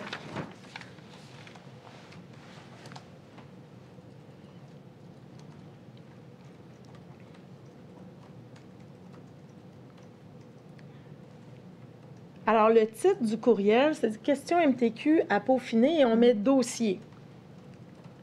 Inquiétude majeure quant au budget, échéancier et qualité du projet CASA et aux impacts sur les autres projets. D'accord avec moi, le titre est un peu alarmant. Là. Inquiétude majeure. Et vous transmettez ce courriel-là à Marie-Joëlle Dorval-Robitaille. En fait, si on veut... C'est parce que c'est en pièces distinctes, c'est un peu tannant, monsieur le commissaire. Là. On a une pièce aussi suivante où... qui va précéder de quelques minutes, mais les pièces étaient séparées, mais où on voit qu'il y a des propositions de questions qui sont mentionnées là, à 10.1, qui est également, on va le laisser comme ça, mais à 57 P662. Alors, Madame Bérubé, pouvez-vous nous expliquer le contexte de cet échange de courriel avec votre conseillère? Tout à fait. Malheureusement, je ne sais pas si on voit la 10.1 parce que c'est un courriel qui émanait. 57 P662, c'est plus facile, on va le mettre là. C'est un courriel qui émanait de Marie-Joëlle. Donc, c'est elle qui écrit dossier, inquiétude majeure, proposition de questions et qu'elle posait des questions avec les 15 mesures minimales. Et moi, j'ai bonifié. Comme je vous dis, j'étais pas les deux mains dans les dossiers, mais ce que je comprends par le titre, « Questions MTQ à peaufiner », c'est que j'ai bonifié ces questions parce que je ramenais vraiment, est-ce que vous collaborez régulièrement avec le SQN? C'était des questions que je proposais à Marie-Joëlle qu'elle devait proposer au MTQ à poser. Dans quel contexte, en fait? Pourquoi vous devez proposer des questions au MTQ? Pourquoi vous, à la transformation numérique, vous devez suggérer des questions au MTQ? Je ne me rappelle pas vraiment de ce que je comprends, là. Moi, je n'ai pas souvenir de ça. La seule chose que je me souviens, quand vous m'aviez posé également la question, c'était quoi ce courriel-là? Puis j'étais étonnée parce que c'est pas mon genre à marquer dossier souligné comme ça, puis proposition de questions. C'est pas mon type d'écriture, là. Donc, j'étais étonnée de voir ce courriel-là. Ce que je comprends, par ailleurs, c'est que fort probablement que Marie-Joëlle m'avait demandé de bonifier le type de questions qui devaient être posées. Puis moi, dans ma connaissance, justement, de directrice de cabinet et je portais à l'attention qu'il existait un Centre québécois d'excellence numérique, qu'il y a un Centre gouvernemental de cyberdéfense. C'est le genre de type de questions. Par ailleurs, comme je vous disais tout à l'heure, la politique gouvernementale de cybersécurité, c'est un truc c'est un dossier que j'ai envoyé à tous les directeurs de cabinet pour les sensibiliser là-dessus. L'administration envoyait ça par les sous-ministres également. C'est de l'information qui circule. Donc, je trouvais pertinent de dire à Marie-Joëlle qu'elle dise au cabinet que c'est important de se soucier qu'il existe un Centre québécois d'excellence numérique et Centre gouvernemental de cyberdéfense. C'est la seule réponse que je peux vous donner avec ce que je vois là, ce que j'essaie de comprendre de ma logique, pourquoi j'ai ajouté ces questions-là. Bien, quand on voit la nature du dossier, on est ailleurs, là. Inquiétude majeure quant au budget, échéancier et qualité du projet CASA. Alors, le projet CASA, vous savez c'est quoi? Alors, on a des inquiétudes. Et là, le MTQ, est-ce que c'est en prévision d'une rencontre que le MTQ aura avec la SAC? Est-ce que vous posez la question, on vous demande, on vous envoie ce courriel-là. Parce que vous posez la question de savoir dans quel objectif le MTQ veut poser des questions, parce que si on veut bien y répondre, encore, il faut connaître le contexte. Est-ce que vous vous rappelez avoir posé la question à Marie-Joëlle? Je ne me rappelle pas d'avoir posé la question, sauf que Aujourd'hui, je constate que c'est le 14 septembre 2021 et que par la suite, il y a une rencontre le 28 septembre 2021. Fait que je fais 1 + 1 = 2, mais aujourd'hui, je fais ça. Je ne suis pas capable de vous dire que c'est ça qu'on me dit à ce moment-là quand j'ai bonifié les questions. J'ai vraiment pas souvenir de ça, là. OK. Mais vous avez le dossier que ça implique. C'est écrit « Dossier, inquiétude majeure quant au budget, Mais j'ai pas échéancier, qualité du projet ». Ça m'apparaît assez clair, là. On veut des questions. On veut des questions. En lien avec le dossier qui est Casa. mentionné, qui m'apparaît sans ambiguïté. Et moi, comme je vous dis, moi, ma connaissance et les questions que j'ai posées là, que j'ai ajoutées, c'est toujours en lien avec qu'est-ce qui existe pour aider les autres cabinets ou les... Il faut qu'ils le sachent qu'il y a un centre gouvernemental de cyberdéfense. C'était plus dans cette optique-là. J'ai l'impression que j'ai répondu ça, là. Donc, je comprends, mais je comprends aussi qu'en ce moment, vous faites une déduction du contexte dans lequel on vous transmet le courriel, mais que vous vous en rappelez pas. Non.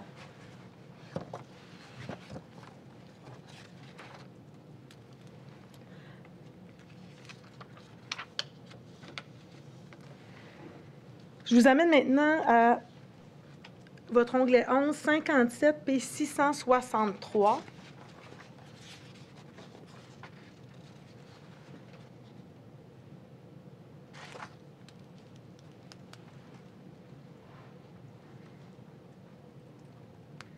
Je vais demander de dérouler le courriel pour commencer en bas de la chaîne. Alors, le 16 septembre, M. Généreux vous écrit. Alain Généreux, conseiller au cabinet de M. Bonnardel.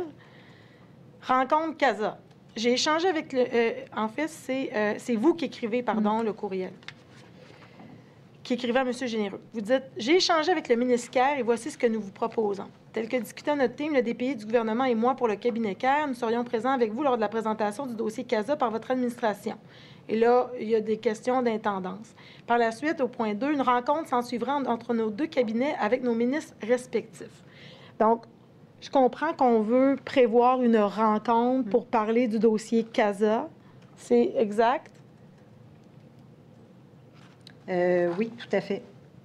Et puis, quand vous dites « j'ai échangé avec le ministère Ben, », de quoi est-il question? Avant de répondre à M. Généreux. En fait, ce que je comprends, c'est que j'ai eu un Teams avec lui en disant que le DPI du gouvernement et moi, nous allions être là. Donc, ça, c'est le... Vous dites avant « j'ai échangé avec le ministère ». Bien, j'ai échangé avec le ministère sur la présence, sur la présence à la dite rencontre, puis le ministère m'a demandé d'être là avec le DPI. C'était la rencontre du 28 septembre. Okay. C'est ce que vous... c'est à la demande du ministère... Tout à fait. ...de vous présenter une rencontre qui, maintenant, on le sait, aura lieu le 28 septembre 2021. Oui. C'est cette fameuse rencontre-là dont on parle. Oui. Et est-ce que... Pourquoi le ministère n'est pas présent à cette rencontre-là? Je ne m'en souviens pas, mais le ministre m'a demandé... Ce que je me souviens, c'est qu'il m'a demandé d'être à cette rencontre-là avec le DPI. Est-ce qu'il m'a donné la raison? Je ne le sais pas, puis il n'y avait pas de raison nécessairement à me donner, mais s'il m'a donné une raison, je ne m'en souviens vraiment pas. Mais je ne me rappelle pas qu'il m'ait donné une raison. Mais si un ministre vous demande d'être à une rencontre, vous y allez. Je n'ai pas nécessairement à savoir pourquoi il m'a demandé d'être là. Dans la mesure où vous nous dites que vous n'avez pas les deux mains dans les dossiers, pourquoi il vous demande à vous d'y aller? Je ne le sais pas. Et si on déroule le courriel juste un peu plus haut, M. Généreux vous répond. Je vous invite à lui demander. On dit bonjour, Non, Julie. mais des fois, on demande de se faire remplacer. Est-ce que vous avez pris des notes de cette rencontre-là pour faire rapport à votre ministre? J'imagine que le ministre ne vous envoie pas là pour rien. Là. En fait, lorsque vous voyez les échanges, le cabinet, M. Généreux demandait vraiment à ce que le ministre Carr soit présent. Et c'est là que je lui ai redit, on peut pas... le ministre m'a demandé d'être présent là. J'ai pris les papiers lors de cette rencontre-là et je les ai amenés au ministre. On va y arriver à la rencontre. Là, on arrive justement à... M. Généreux est insistant. Oui. M. Généreux dit, il souhaite, quand il dit il souhaite, je présume que c'est M. Bonnardel, vraiment, entre guillemets, que le ministre Kerr accompagne le ministre Bonnardel à cette rencontre. Sébastien, pardon. Sébastien communiquera avec toi, il souhaite vraiment, étant probablement Sébastien. Alors, est-ce que c'est commun que vous recevez une demande comme ça ou un conseiller politique vous demande à ce qu'un ministre soit présent à une rencontre avec un autre ministre? C'est déjà arrivé, mais c'était des rencontres Teams. Ça m'est arrivé une fois que j'ai vu, 2 fois que j'ai vu des rencontres avec 2 ministres, mais c'était entre ministres, là. Mais c'était la première fois, là, que... Et quand vous recevez ce courriel-là de M. Généreux qui insiste, est-ce que vous retournez voir M. Kerr en lui disant « Écoute, le cabinet du MTQ aimerait vraiment ta présence à la rencontre pour CASA? » Je ne peux pas vous confirmer que je l'ai fait parce que je n'ai pas ce rappel-là, mais je suis certaine d'y avoir été parce que c'est certain que s'ils insistent, je vais aller voir le ministre puis je vais lui dire. Ça, c'est clair. Ça. Puis le ministre vous répond quoi, le ministre Kerr? Ben, il m'a dit que ben, je ne peux pas vous confirmer qu'il me l'a redit 2 fois, 3 fois, 4 fois. Là, je n'ai pas ce souvenir-là, mais c'est certain que si je suis présente à la rencontre, c'est parce qu'il me dit que je devais le représenter. Mais là, on insiste, là. On insiste pour qu'il soit présent, M. Kerr, là. On sent une importance à cette rencontre-là. Moi, je vous rappelle que le ministre m'a demandé d'aller à cette rencontre-là. J'y suis allée. J'ai même rappelé, parce que je vous dirais que je comprenais le mot « insister », parce que si on regarde le courriel d'Alain Généreux, j'ai même réécrit, moi, en disant « Sébastien ne m'a pas appelé. » Je savais qu'il voulait me parler. Je ne me rappelle pas de l'appel que j'ai eu avec Sébastien, mais c'est certain que j'ai dû lui dire exactement ce que j'ai écrit, parce que c'était ça. Je me rappelle très bien que le ministre m'a demandé d'être présent pour lui. Vous êtes à la pièce, je vais vous référer à la bonne cote, c'est l'onglet 11.1. Alors, c'est 57 P665. C'est l'échange courriel complet.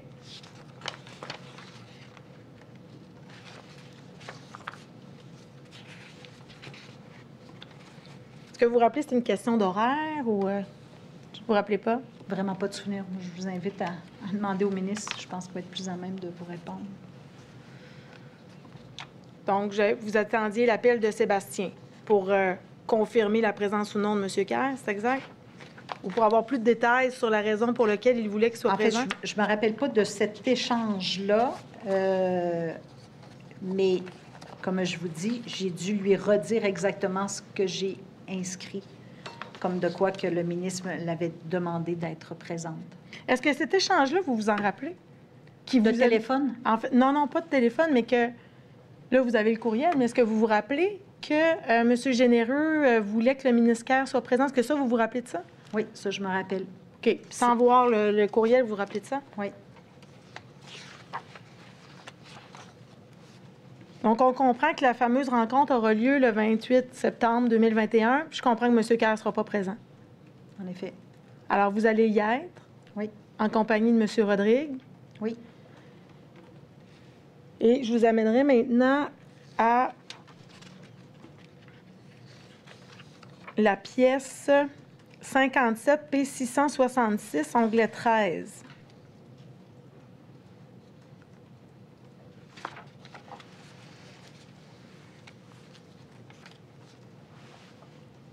Alors, c'est un document qu'on a déjà vu. C'est la convocation pour la rencontre. Alors, on voit 28 septembre, ça a lieu à 15h30. Alors, on voit qui est présent. Et pour le cabinet du ministre délégué à la transformation numérique, on voit que vous, Pierre Rodrigue et Nathalie Saint-Pierre. Est-ce que Mme Saint-Pierre est présente? Je me rappelle qu'elle était en bas à la rencontre, avant qu'on monte ce que je me rappelle, c'est qu'on était en bas parce qu'elle me présentait Mme Tremblay que je connaissais pas du tout. Donc, elle me l'a présenté. Après ça, est-ce qu'elle est venue à la rencontre en haut? Ça, j'ai pas souvenir. Mais je me rappelle visuellement parce qu'elle m'a présenté Mme Tremblay, que je la connaissais pas du tout. Et il y avait Monsieur Sioui aussi également. On était au rez-de-chaussée, là, à l'entrée de l'édifice où le cabinet est.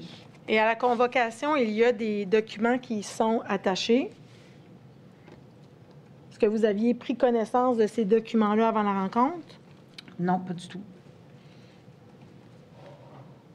Ils nous ils nous l'ont remis papier, là, avec... Quand vous voyez là, la convocation, non, sérieusement, je ne me rappelle pas d'avoir pris connaissance des documents. Le ministre Bonnardel, lui, est présent à cette rencontre-là? Oui, oui, parce qu'on se rappelle que c'est un dossier vraiment entre le cabinet de M. Bonnardel et la SAAC. Quand vous voyez les noms, là, mis à part Nathalie Saint-Pierre, pour lequel vous avez un blanc, là, est-ce que les autres personnes sont présentes de mémoire? Bien, je ne peux pas vous dire parce que je ne connais pas. Je veux dire, M. Malenfant, oui, je me rappelle parce que c'est lui qui a parlé en majorité. Conrad Sioui, oui, parce qu'on me l'a présenté en bas. Et Nathalie Tremblay, oui, parce que je l'ai vu en bas puis je l'ai vu en haut, pardon. Mais Francine Lépiné, Dave Leclerc et Yves Frenette, je ne les connais pas du tout. Bon. Pouvez-vous nous expliquer le déroulement de cette rencontre-là? De quoi il est question? Parce que le ministre... En fait, le ministre, ce que je comprends, c'est que le ministre Kerr vous délègue, vous et M. Rodrigue, en lieu et place de sa présence à cette rencontre-là. Alors, je comprends qu'il y a une importance que vous soyez, puis il y a une importance à ce que vous assistiez à la rencontre, et j'imagine que c'est pour lui faire rapport à votre retour. Oui. Donc, comment ça se déroule, cette rencontre-là? Bien, c'est une rencontre où ils lisent le document au complet, je présume. En tout cas, ils ont fait état. Et là, vous présumez que vous étiez là, Mme Bérubé. Oui, bien, je veux dire, je ne me rappelle pas de toute la rencontre. Je peux juste vous dire... En gros. En gros. Ils ont traité de quoi lors de cette rencontre où est-ce que vous étiez présente? Ils ont présenté l'état de situation de CASA au ministre Bonnardel et le ministre Bonnardel a posé des questions, mais l'entente était très cordiale. Moi, ce que je me rappelle, c'est que ça allait bien, c'était une belle rencontre. On est parti de là, je suis partie avec les documents papier et j'ai dû les remettre sur le bureau du ministre. Ça, je suis quasiment certaine. Je ne me vois pas les remettre là, sur le bureau, mais c'est certain que je lui remets. Il m'a demandé d'aller à cette rencontre-là. Est-ce que, pour suivre la question que M. le commissaire a posée, qu'il y a quelques minutes, que vous prenez des notes de cette rencontre-là pour pouvoir lui faire un compte-rendu de ce qui s'est dit dans cette rencontre-là? Non, je n'ai pas pris de notes. Non, je n'ai pas pris de notes. Est-ce que vous savez si M. Rodrigue a pris des notes, lui? Je ne me souviens pas que M. Rodrigue ait pris des notes. Est-ce que vous vous rappelez, en fait, vous avez dit, on a fait un état de situation de CASA. C'est quoi qui est dit dans la rencontre? Je comprends que vous avez les grands sujets, là, mais qu'est-ce qu'on vous dit sur l'état de situation? Bien, que tout semble bien aller parce que, je veux dire, il n'y avait pas... Il faisait état, puis ce que je me rappelle, c'est que Mme Tremblay, je pense que c'était sa dernière rencontre avec le ministre Bonnardel parce qu'elle devait quitter, là. Mais il y avait des questions du ministre Bonnardel envers CASA, et puis il semblait répondre adéquatement aux questions du ministre. Puis les questions portaient sur quoi? Est-ce que ça portait sur l'échéancier, les coûts? Sincèrement, je ne me rappelle pas aujourd'hui de ce qui s'est dit nommément, à part que je vois le napperon. Et je présume qu'ils ont fait état de tout ce qui était inscrit sur le napperon. Encore là, vous présumez que vous êtes là. Vous ne pouvez pas présumer que vous étiez présent. Bien, je ne me rappelle pas. Vous ne vous rappelez pas. Est-ce que vous avez fait un compte-rendu au ministre après? Vous dites où il avait remis les documents sur son bureau comme ça, sans plus d'explications. Est-ce que vous y avez fait un compte-rendu? Je vous dirais que Pierre Rodrigue était là à titre de connaisseur du dossier. Donc, c'est certainement lui qui a dû lui faire un compte-rendu. Là, vous allez excuser ma question, mais qu'est-ce que vous faites là de bord? Si c'est pas pour rapporter l'information, pour faire un compte-rendu. Pourquoi vous êtes présente à cette rencontre-là? Parce que le ministre m'a demandé d'être là. OK. Mais est-ce que c'est juste pour faire acte de présence ou c'est pour rapporter l'information qui est diffusée dans le cadre de cette rencontre-là? Vous êtes chef de cabinet, Mme Bérubé, là. Oui. Votre ministre vous délègue à une rencontre qui est importante. On l'a vu, M. Généreux, M. Lépine, le ministre Bonnardel insistent pour avoir le ministre de la Transformation numérique à cette rencontre-là dans le CASA, dans le projet CASA. Il y a des inquiétudes. Là. On a vu des courriels, inquiétudes majeures, tout ça dans une période contemporaine. Là. Alors, vous assistez à cette rencontre-là, puis je comprends qu'il n'y a pas nécessairement de compte-rendu qui est fait au ministre. Vous lui remettez les documents simplement, sans plus d'explications.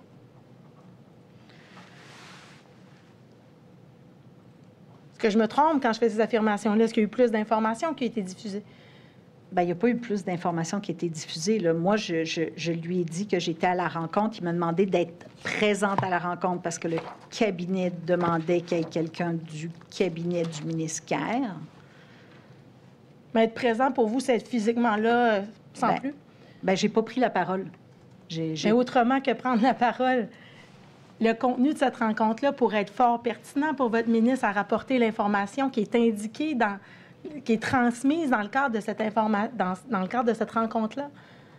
Je comprends ce que vous me dites, mais je vous le dis, j'ai ramené les documents au ministre et Pierre Rodrigue, qui connaissait bien le dossier, était là pour faire état après au ministre. OK. Donc, si je comprends bien, c'est-à-dire qu'on vous aurait remis, comme aux autres participants, une pochette. Bien, je pense pas que... oui, ou certains documents que vous avez ramenés à votre ministre, mais s'il y avait, une transmission de renseignements outre les documents, ce que vous nous dites, c'est M. Rodrigue qui l'aurait fait, tout à fait, mais au conditionnel. Vous n'en avez pas souvenir ou vous n'en avez pas connaissance, un ou l'autre? Non, j'en ai pas connaissance. Vous n'en avez pas connaissance? Non. Donc, vous présumez que M. Rodrigue a fait un débriefing à M. Kerr. Vous le présumez, ça? C'est exact? Bien, je présume, parce que si le ministre nous a demandé d'être là tous les deux, il a dû demander à M. Rodrigue. Et ça, naturellement, le ministre aurait posé les questions au DPI et non à sa directrice de cabinet. Oui, il aurait demandé... Une question pour vous. Est-ce que, je comprends que en tout cas, depuis le début de votre témoignage, vous êtes comme une sorte de courroie de transmission sans plus, là. C'est exact. Donc, vous n'allez jamais au fond des dossiers, vous recevez de l'information et vous la montez à votre ministre.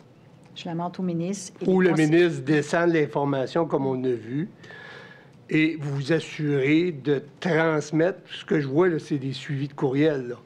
Le ministre demande ça, as-tu des réponses? Puis après ça, s'il y a des réponses, ça va remonter.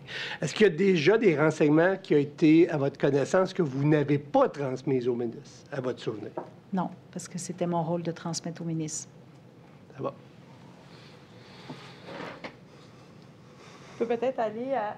Puis si je peux me permettre, Oui, allez-y, Monsieur le commissaire, il arrivait que le ministre aille parler directement au DPI, que je n'y sois pas. Comme il parlait à ses conseillers. Tout à fait. On a compris de votre témoignage qu'il pouvait y avoir plusieurs rencontres où vous n'étiez pas nécessairement présente parce Exactement. que vous vouliez qu'il y ait l'information directement. C'est exact. Des gens qui traitaient les dossiers. Oui, c'est exact. On arrive maintenant à la pièce 57 P667, onglet 14.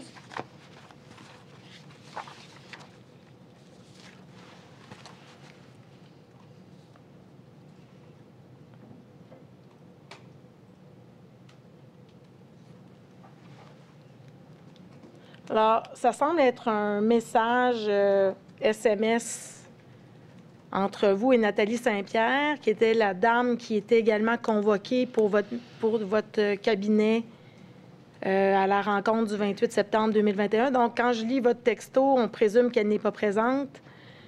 Tout a bien été hier avec la présentation de CASA. Le ministre Bonnardel est rassuré. Je dois dire que c'était très bien. Je te montrerai les documents qu'ils nous ont remis papier seulement. Donc, il y a des bonnes chances que Mme Saint-Pierre n'était pas présente. Quand vous dites « je te montrerai les documents qu'ils nous ont remis papier », est-ce que vous discutez avec elle plus de ce qui s'est passé dans le cadre de la rencontre? Non, pas du tout. Puis, nombre de participants, il y a 4 participants dans le texto, donc je ne sais pas c'est qui d'autre qui était dans le texto. Mais je tiens à préciser que je me rappelle formellement qu'elle était en bas parce qu'elle m'a présenté 2 personnes. Mais ce que je comprends par le texto, c'est qu'elle n'est pas montée à l'étage.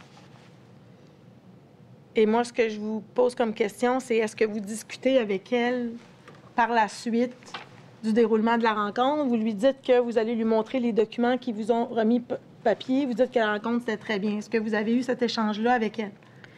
Quand je dis « je te montrerai les documents qui ont été remis papier », je reviens au nombre de participants. Il y a 4.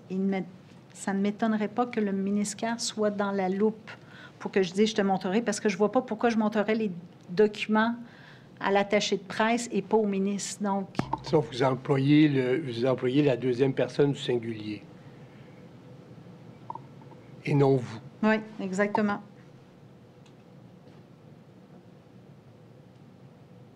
Et c'est son nom qui apparaît. Mais je dois dire qu'il arrivait à plusieurs reprises. Nathalie Saint-Pierre était toujours avec le ministère. Donc, il arrivait qu'elle me posait des questions que je lui répondais directement parce qu'elle était avec le ministre. C'est la seule explication que je peux vous donner là, sur le « je te montrerai », puis qu'il y avait 4 personnes. Là. Parce qu'un attaché de presse suit tout le temps le ministre ou la ministre. Mais ça confirme à tout le monde ce que vous nous dites, que le ministre est rassuré puis que la rencontre s'est bien déroulée. Tout à fait.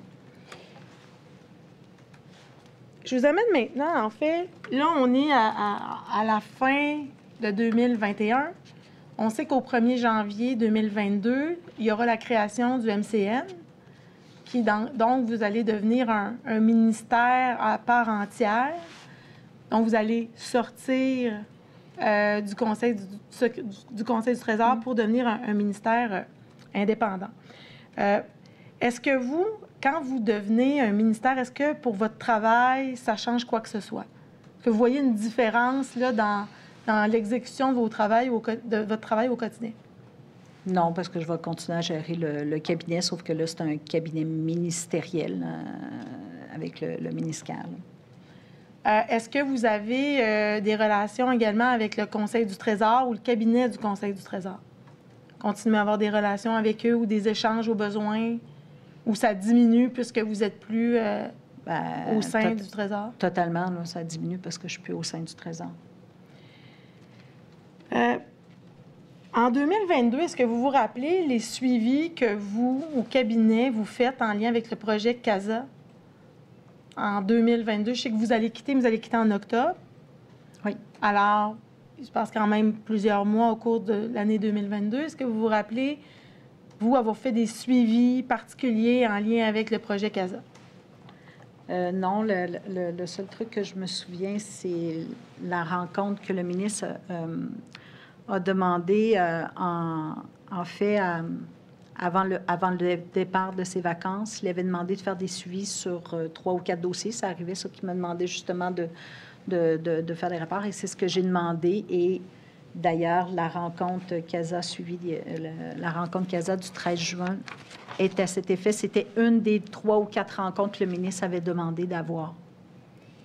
En fait, c'est le ministre lui-même qui demande à ce que vous convoquiez une rencontre? Est-ce que c'est ce que je dois comprendre? Non, pas du tout, que je vois avec...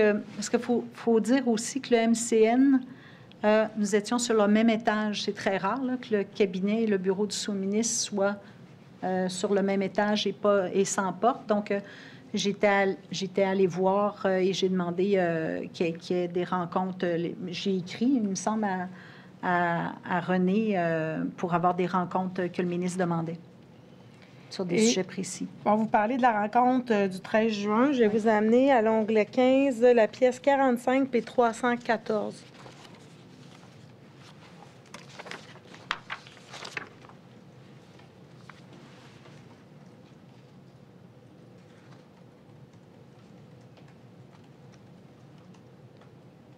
Donc, c'est une convocation pour le 13 juin 2022.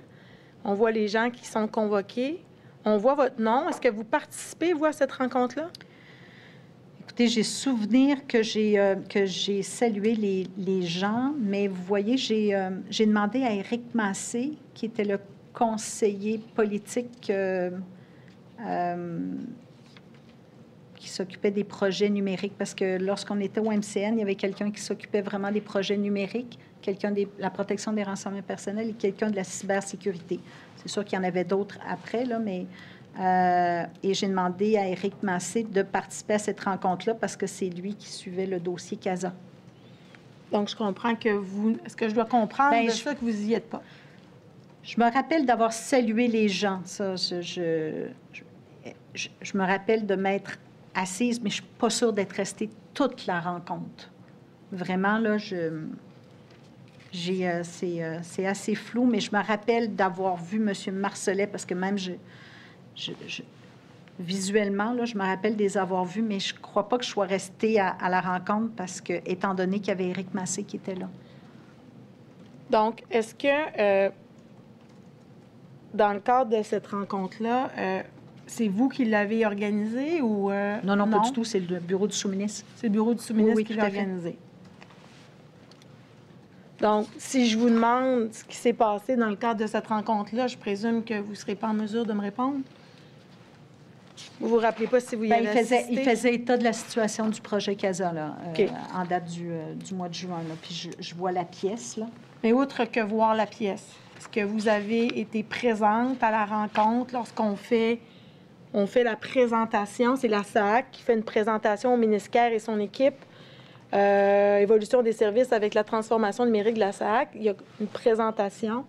Est-ce que vous vous rappelez avoir assisté à cette présentation-là? Ce que je vous dis, c'est que je me rappelle d'avoir été, mais pas l'entièreté de la rencontre, là. Moi, ce que je vous demande, c'est si vous avez assisté à la présentation.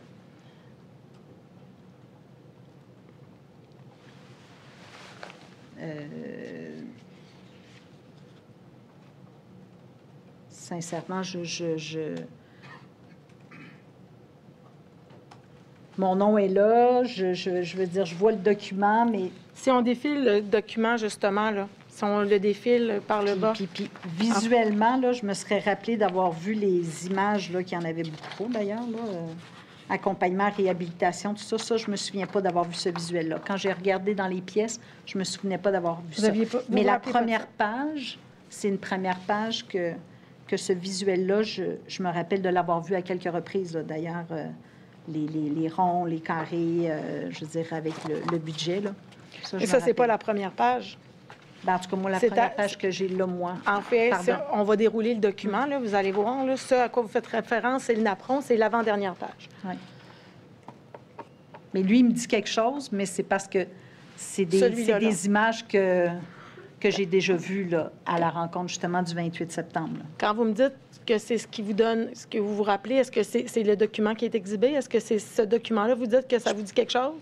Moi, je vous dis que le visuel me dit quelque chose, mais je ne peux pas vous confirmer que c'est vraiment lui que j'ai vu, là. Donc, si je vous demande qu'est-ce qui s'est dit dans cette rencontre-là, je présume que c'est vous à l'échec? Bien, je suis désolée, vraiment. Donc, vous n'êtes pas en mesure de me dire qu'est-ce qui s'est passé dans le cadre de cette rencontre-là et de quoi on a discuté? Non, comme je vous dis, non. Puis, je vous rappelle juste que Éric Massé était là, c'est lui qui suivait le dossier.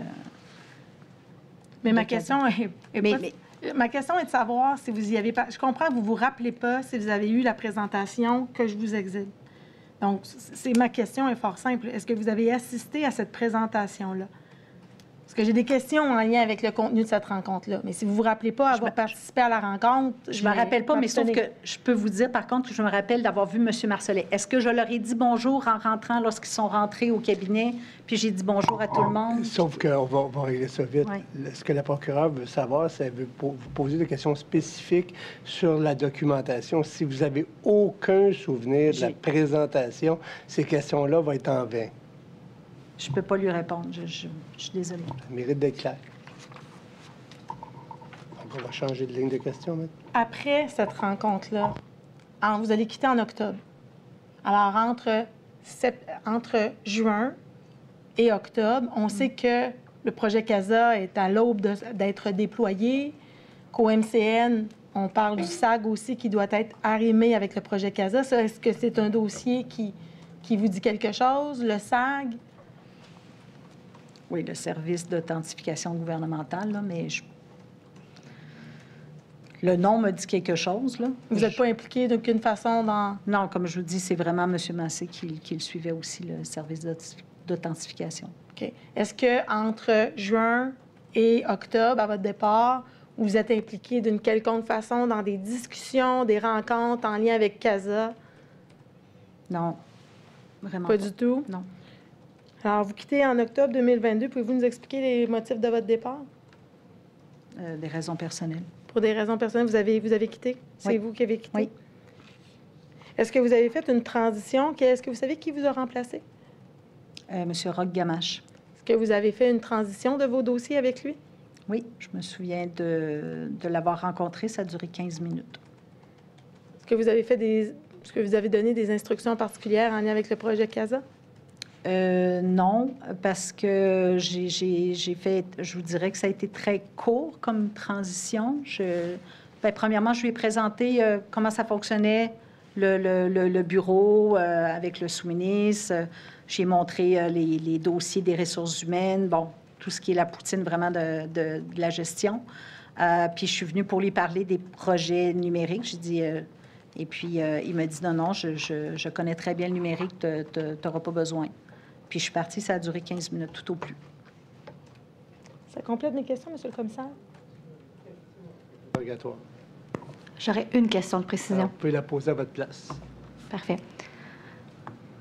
Alors, Madame Bérubé, on a parlé de la conseillère politique qui était responsable du projet CASA. Là, son nom, c'est Marie-Joëlle Dorval-Robitaille, c'est exact? Exact.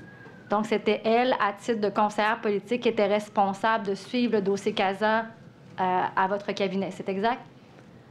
Oui, notamment. Quoi oui. d'autre? Oui, parce que c'est elle qui était en lien avec le MTQ. Je comprends. Est-ce que j'ai raison de dire que Mme Dorval-Robitaille n'avait pas d'interaction directe avec la Société de l'assurance automobile du Québec quant à CASA? Je ne peux pas vous confirmer. Okay. Est-ce qu'elle vous communiquait, est-ce qu'elle vous ramenait à vous des interactions avec quiconque à la Société en regard de CASA? Non, je n'ai pas souvenir. J'ai plus de questions, M. le commissaire. Voilà. Merci. Merci.